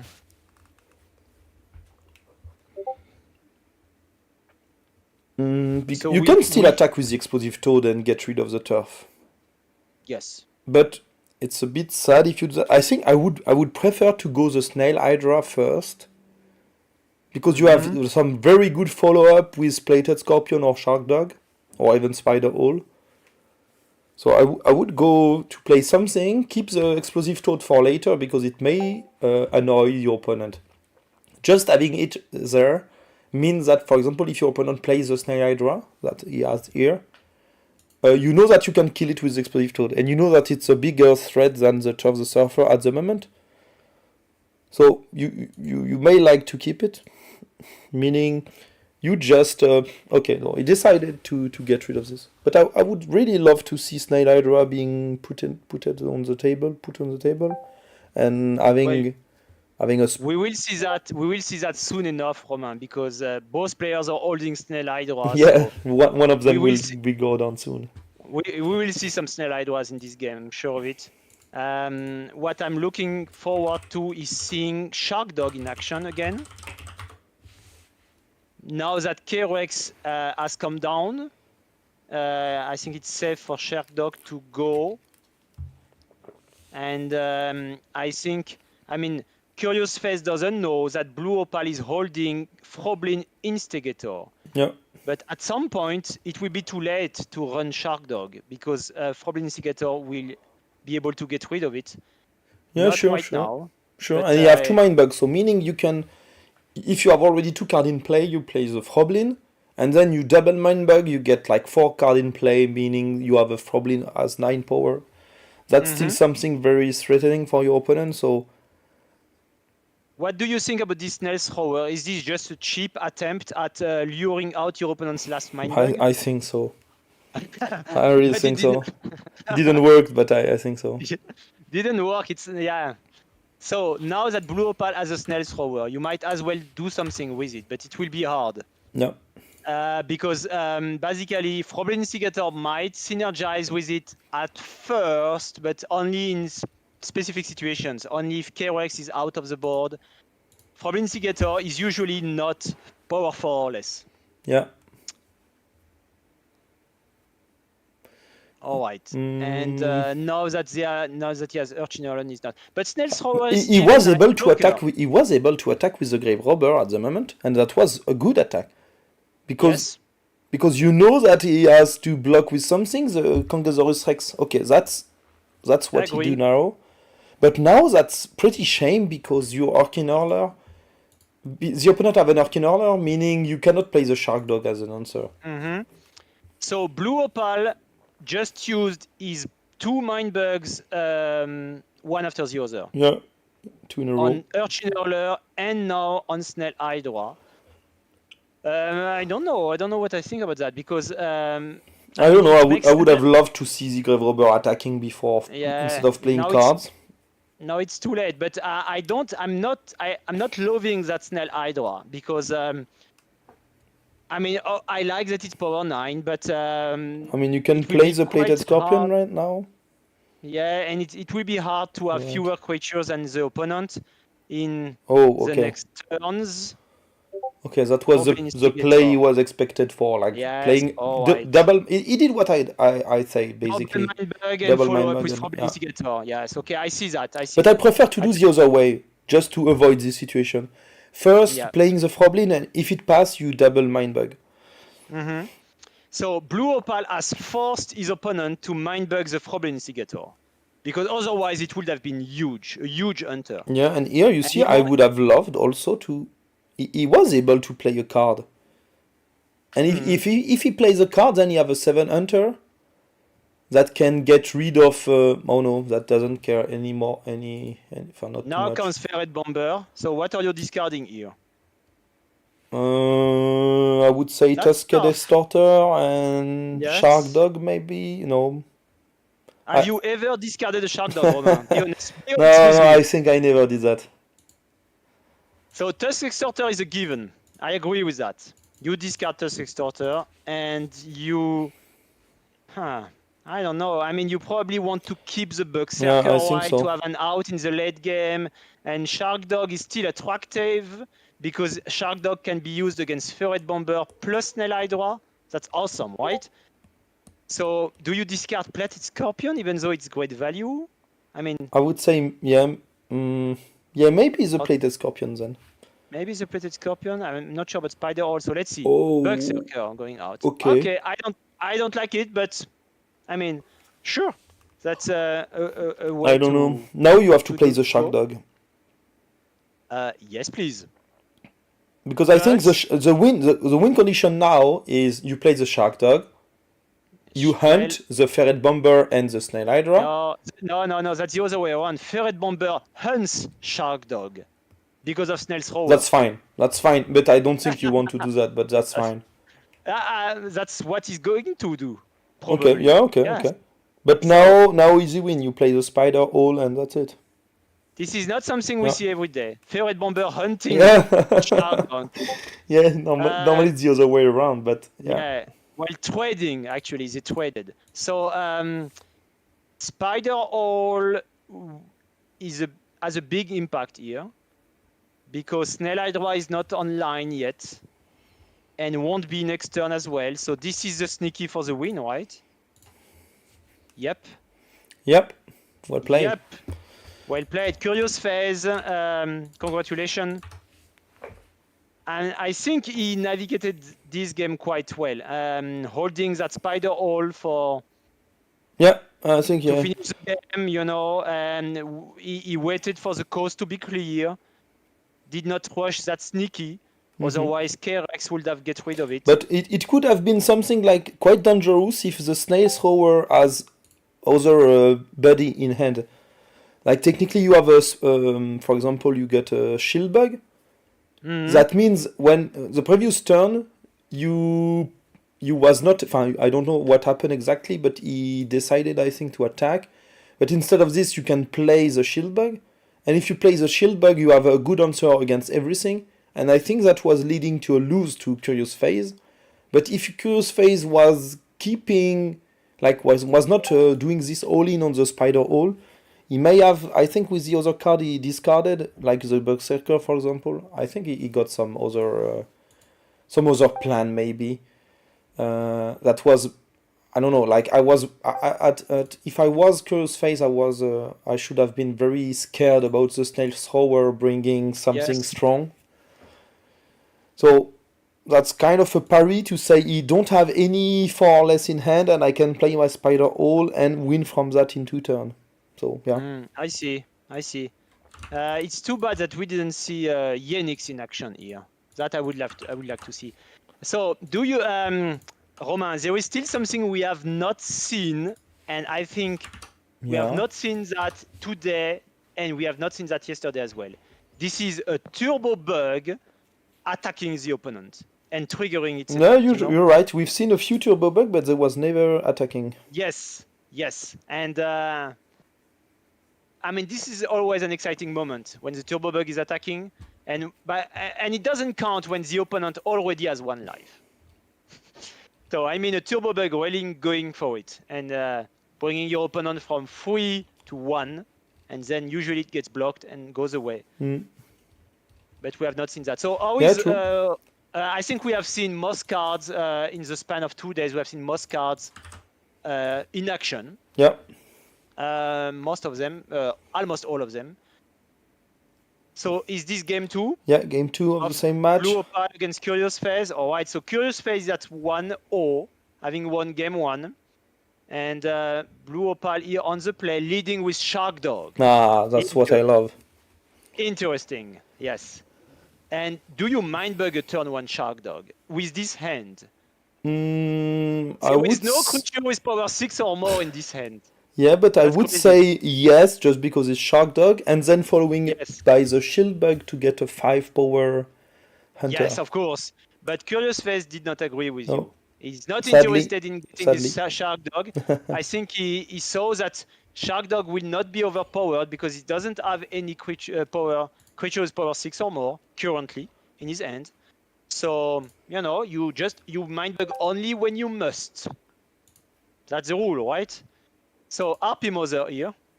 RP Mother might take control of both Shark Dog and Death Weaver. That would be big. And right now the play effect of Axolotl Healer is turned off by Death Weaver. And the Lurker from Blue Opal is a big threat because he would have 2 more creatures than the opponent. Yeah, that's nice. Okay, so he forced a mind bug on this. Alright, Curious Phase, feeling compelled to mind bug it. So both players have 1 mind bug left.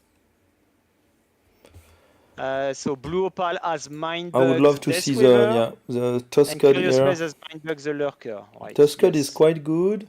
You can attack. You can have some pressure on it. At least a good blocker. But now from Curious Phase, I would just attack with RP Mother. Yes. No, doesn't want to. Prefers to give his Lurker Hunter and Poisonous. So this Lurker might have 4 different keywords upon attacking. Yeah, true. Which doesn't happen every day. No, but true. So there is no card with 4 keywords in the game at the moment. There might be in the future. Yeah, true. It can happen. I would even expect at some point some card with all the keywords possible. When we add a few more keywords and we get a card with 7 keywords, that would be funny. Well, we won't reveal yet. what we know from the next expansions. Yeah, but there will be some new keywords. So, Goblin Werewolf. Being Goblin Werewolf. I mean, that's fine because everything is poisonous. Yeah, everything is poisonous, yeah.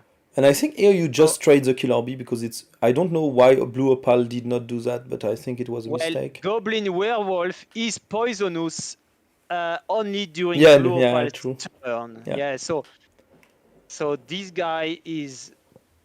It is poisonous during the day and not poisonous but huge during the night. It's a werewolf. What can you do? So, killer bee.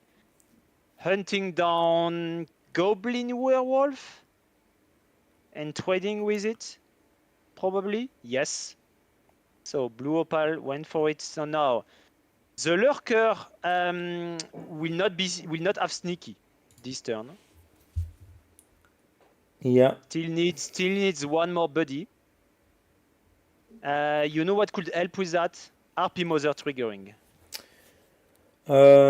True. I think here it's a good time to attack with RP Mother. Mm-hmm. Yes.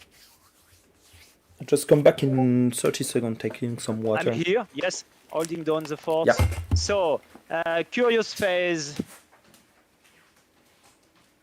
should attack with RP Mother here. Definitely. Thinking a lot about it.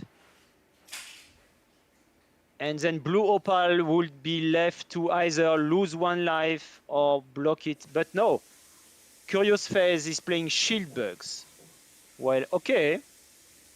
So the Lurker, we could see the best Lurker ever being power 5, tough, poisonous, hunter, and sneaky.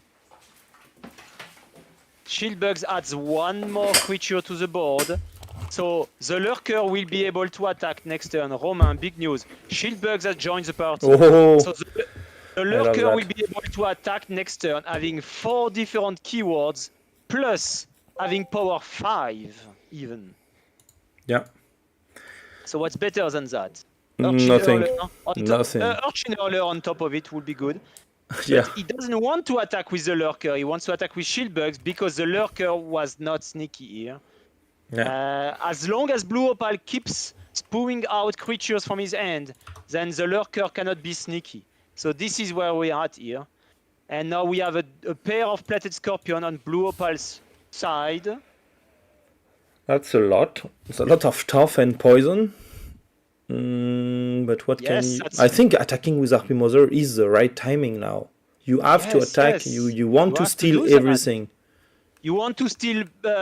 yeah, you cannot steal everything, but you have to make a choice. But there is... I think two-plated is what you will get. That's awesome. Yeah, that's 4 lives right here at your disposal to...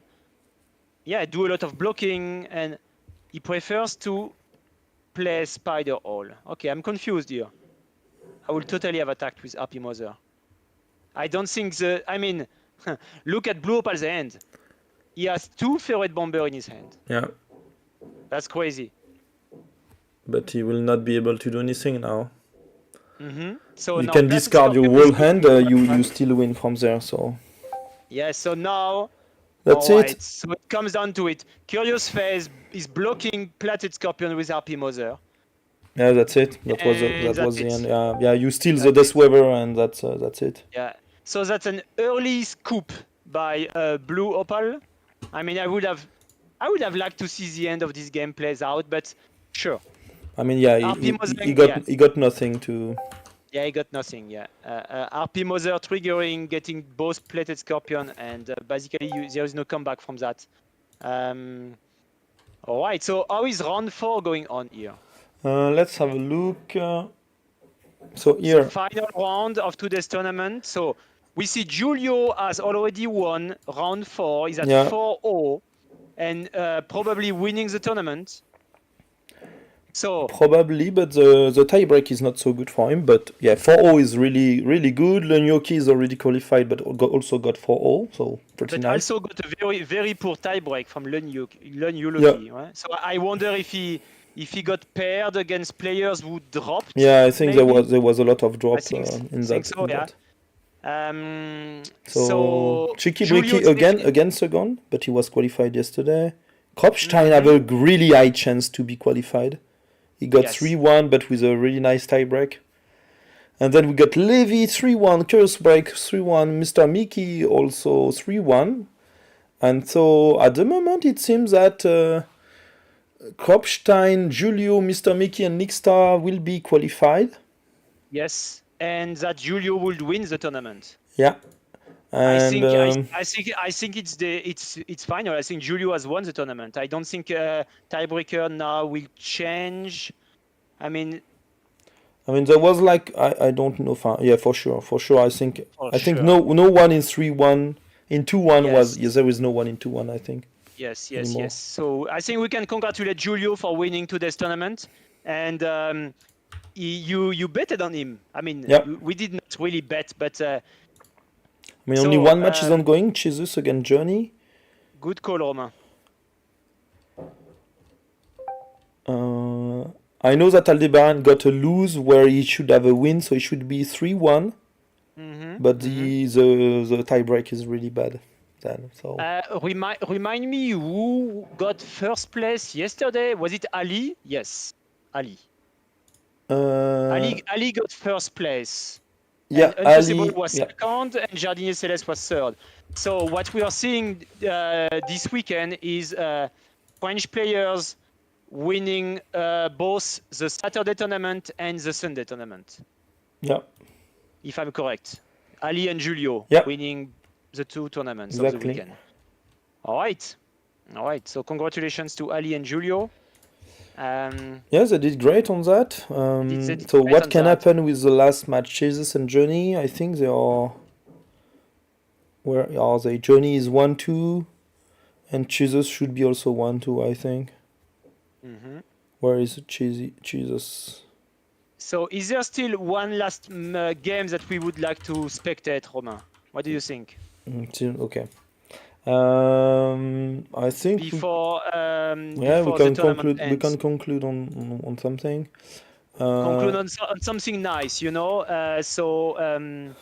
Do you want to see one game? Maybe players who have not yet been featured on camera. Did we see Mr. Mickey? Yeah, Mr. Mickey would be cool, and Mr. Mickey. So we can spectate the last game of Mr. Mickey, the game that qualifies him for the World Championship. That would be exciting, sure. Mr. Mickey against Lunyu Loki, who was, as of today, not yet qualified as well, right? But now they're both qualified, I think. I'm not sure. So, Mr. Mickey on the play. I like his hand. Very much. I think. Opening with Elephantopus. Oh, now he's throwing Shark Dog. That's awesome. That's a good draw, as always. So, now Lunyu Loki has to assess whether that Elephantopus is worth mind-bugging.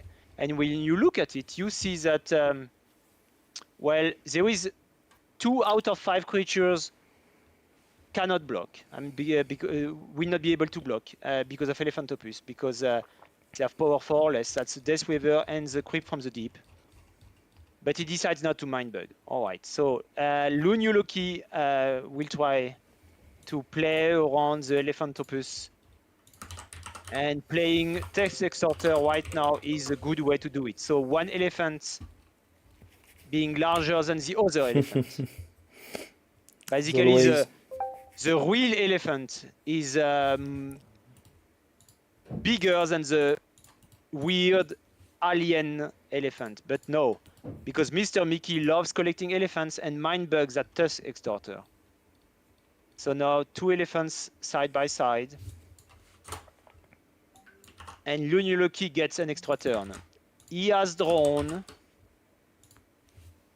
a Yenix, which is interesting here. You know what's better than a Yenix? No. And Yenix that get buffs by an Urshin earlier. A 9 power frenzy. So when you turn your Yenix into a Luchator, that keeps coming back from the dead. Way to put pressure on your opponent. Okay, So I think the this is last something- round is ended, so I'm just computing stuff. I'm putting stuff together. RP Mother now from Lunio Loki. So no mind bug from Mr. Mickey. And this RP Mother doesn't look very good here because it cannot take control of anything. But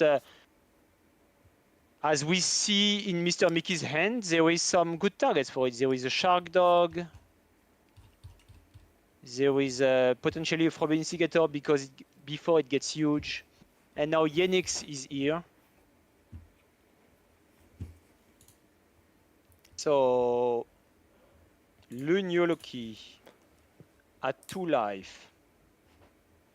Mr. Mickey will Thinking spend his about turn what to attacking with play. the Extorker. Well, it's actually Lunio Loki's turn. Ah, yeah, sorry. Yeah, So he might, playing Snail Hydra because it's bigger than Elephantopus and Tusk Extorter. So this is a symmetrical Snail Hydra. By that meaning that both players had the same number of creatures before Snail Hydra got played. So now Lunio Loki has 3 creatures and Mr. Mickey is playing his own Snail Hydra. So Snail Hydra answering Snail Hydra. And both players will have 3 creatures. I don't think Lunio Loki will mindbug that Snail Hydra because then he gets stuck with 2 Snail Hydras that have great power value, but he will have a hard time having fewer creatures than his opponent then. Yep. With 4 versus 2. Especially because, when RP Mother dies, she usually takes something, even though she cannot at the moment. When Yenix dies, he keeps coming back. So this is not the best synergy here with Snail Hydra. Not sure. All right. Yeah, so I have So to now announce both players have the players that won. So because it's Yes. ended and it's public now. All right. So, So we hear so you. We are listening. Julio is first and Congratulations. taking a seat for the World Championship.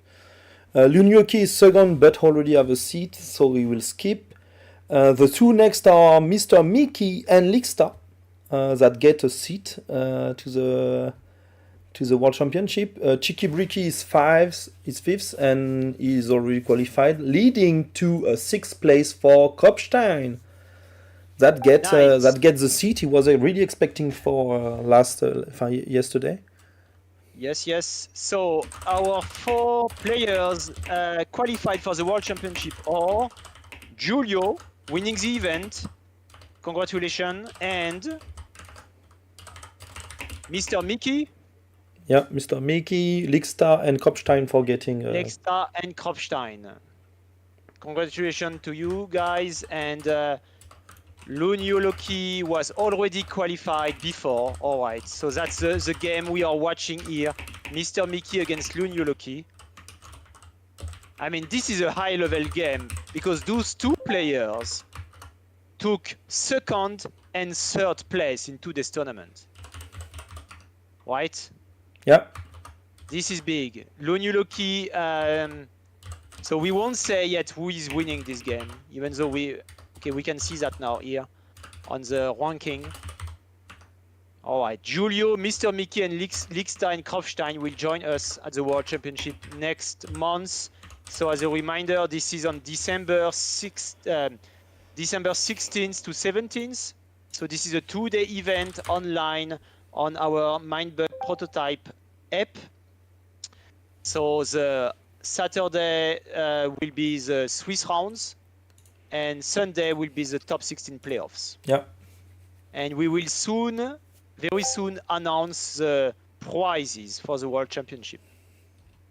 I think, end of next week, maybe. End of next week, yeah. We plan to take the final decision on Wednesday, right, Romain? Yeah.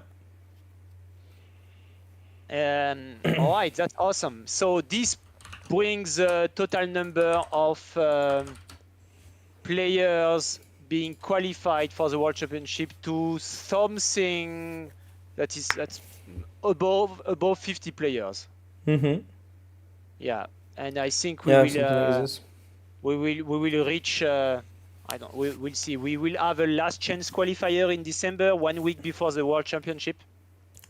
And I think this will be a fierce competition as well, with players trying to qualify at the very last minute. So, well, last minute is 1 week before. And I'm looking forward to it. We might, I mean, I don't know, we still have to decide that, but we might award a little bit more slots at this event. Let's see. Yeah, we have to discuss. We'll see. I mean, we don't have to do it. We might do the same as we did for today and yesterday. That is 4 slots, as long as there is at least 32 players. If we have less than 32 players, then it's only 2 slots.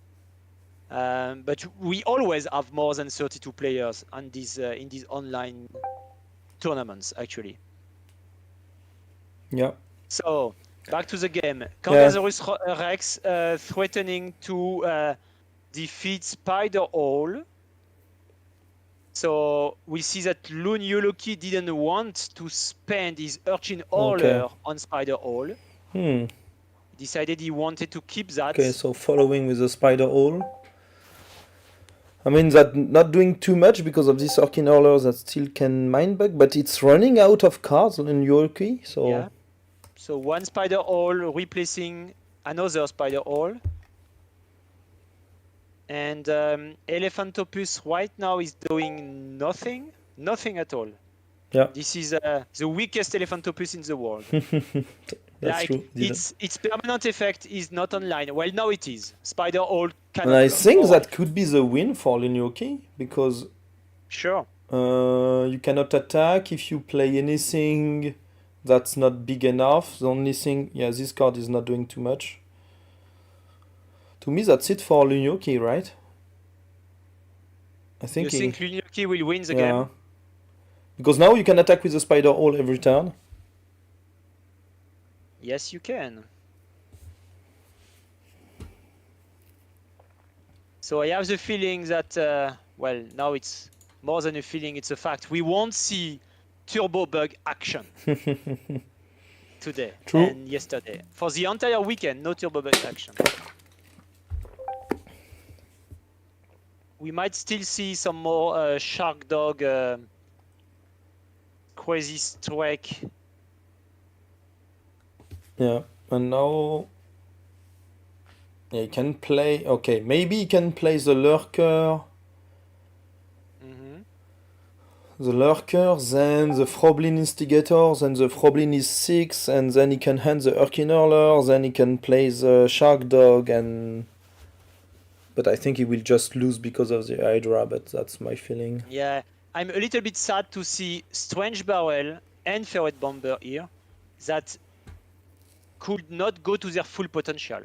Like, the dream, when you have those 2 cards side by side, you want your opponent to discard 2 cards, and then you steal 2 random cards. So the 2 cards he has left, the 2 cards that is the most prizes to their hearts, that is cherished, and then you steal them. Not always easy to... I mean, like, if he mindbugs the Strange Barrel, you play the Ferret Bomber just to remove the 2 last card. That could be something. Exactly.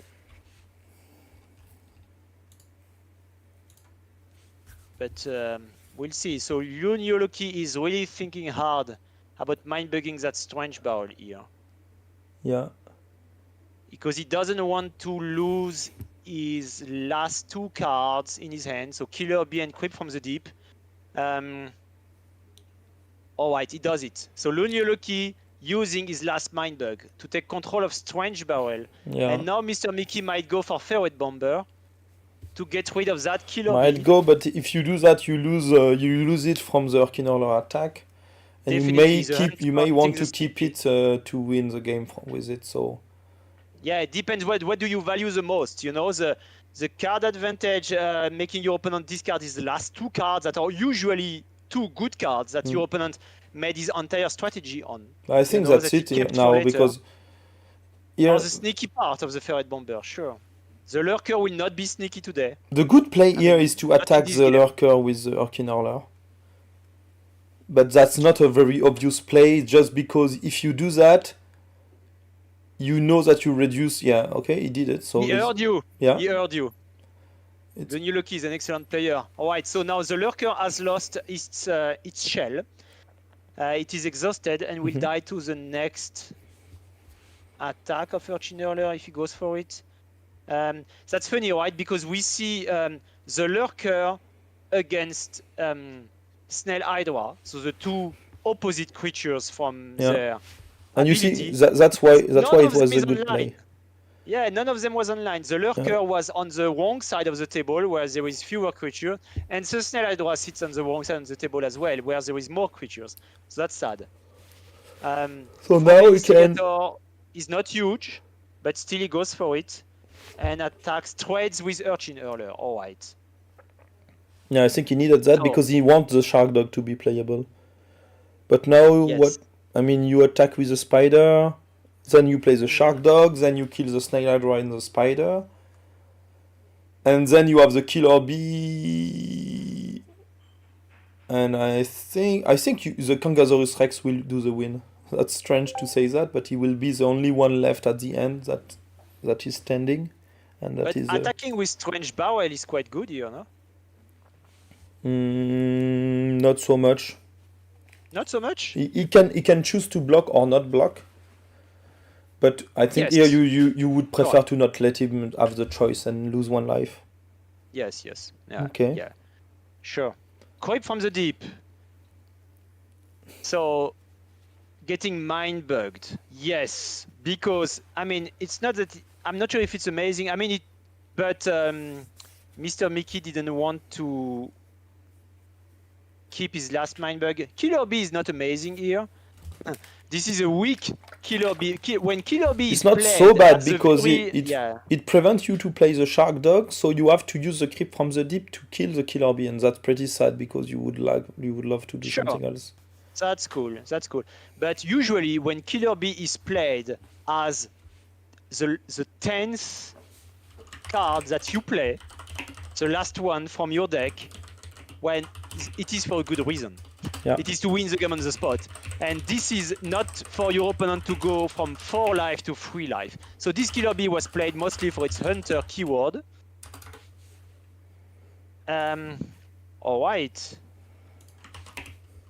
So Ferret Bomber won't get very much done with regard to the opponent discarding cards. That's too late now.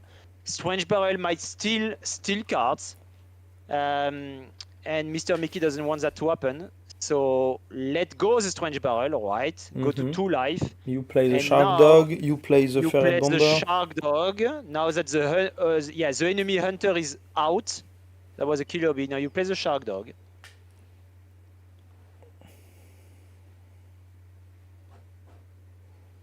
Maybe Alright, that there doesn't is- change too much. There is a spider hole on Lunyuluki's side of the board and a ferret bomber in Mr. Mickey's hand. Those are the 2 sneaky left. One of them being bigger than the other, and a shark dog from Mr. Mickey that could being used to hunt down spider hole plus snail hydra, going for a 2-for-1. This is the play, right, Romain? No, because Shark dog. no, you need first to play the Ferret Bomber. If you do not, he will steal it with the Strange Barrel. So Because you will have to block next Yeah. next turn, yes. Okay, I see. Yeah, correct. First you play Ferret Bomber to no effect. Now Lunyuluki wants to attack again. yeah, now he Uh, wants to. I think he wants to attack with the he needs Spider to Hole Spider Hole. because the only way to not be defeated is to block with the Ferret Bomber. Yes. So now So- that will be the. Oh no, that can Exactly. be that can be a. Who will we be? Spider Hole survives, and now Shark Dog goes hunting down Yeah. the Spider Hole probably and defeating Snail Hydra. And so here the life That's the point of win. Lunyuoki that he can lose by not blocking will make it win. Make him win. So because now you have to attack, right? But if you attack, the opponent will block with the proper answer, Yeah. and then you have to attack. Then Mr. Mickey will attack, and if Lunyoki block, it's his turn, and both are, and he have no card left, meaning he needs to not block to win. Wow. That's some intricate lines, right? Because it comes down to No, he did. Oh no. He will lose anyway. No. I mean, he will lose anyway because he blocks. No, I miscompute this. Oh, right, I see. So it comes down to who is the first player to not have. Oh no, I forgot about this. No, totally forgot about this. That's fine. We missed it. Yeah, that's fine. So that's for the win. Oh, yeah, we missed it. There was too many cards. Really nice game. Really nice game. Congratulations to Julio. Okay, I think this is a fitting conclusion to today's tournament. Yenix for the win. Yenix comes back for the dead. Surprising both commenters. As always. And yes. Really nice. We don't check the discard pile at all time, you know. Yeah. I mean, I think he was aware that he got that and he can use of his effect. So we got surprised. Do you think, Romain? Do you think the final version of the app will have a discard pile that you can see, even when you don't click on it? Just you see the cards, you know, being on top of each other, but that you can still see the name, you know? I think there will be the top card or the last card in the discard pile. Put on top of it, but that's it. I don't know. That's a lot of stuff that we still need to work on. But yes. Anyway, really nice tournament. Thank you for everyone for participating. Again, congratulations to Julio, Mr. Mickey, Lickstar, and Kopperstein for being qualified. GG, see you in December for the tournament. So the World Championship will be nice. And I would like to know what separates Julio from Lunyo Loki, because they are both at 4-0 and 0.50. Yeah, he lost only one game, Julio, and Lunyoki lost 2 games. That's the difference. Oh, I see. Yes, okay, they have the same opponent's win rate of 50%, but Julio has a score win rate of 88.9%, while Lunyoki has a score win rate of 80%. So you can check at this if you want by clicking, but I can show it. I see that. All right. Yes. Okay. Okay, so awesome. Well, it was a pleasure doing that. Yeah, again, thank you to you. Thank you to everyone that participate. And see you soon, I would say. Next tournament will be beginning of December, 2 and 3 of December for last chance qualifier. There will be more. 3 weeks. Yeah, 3 weeks from now, last chance qualifier. Is this a Saturday plus a Sunday tournament? Yeah.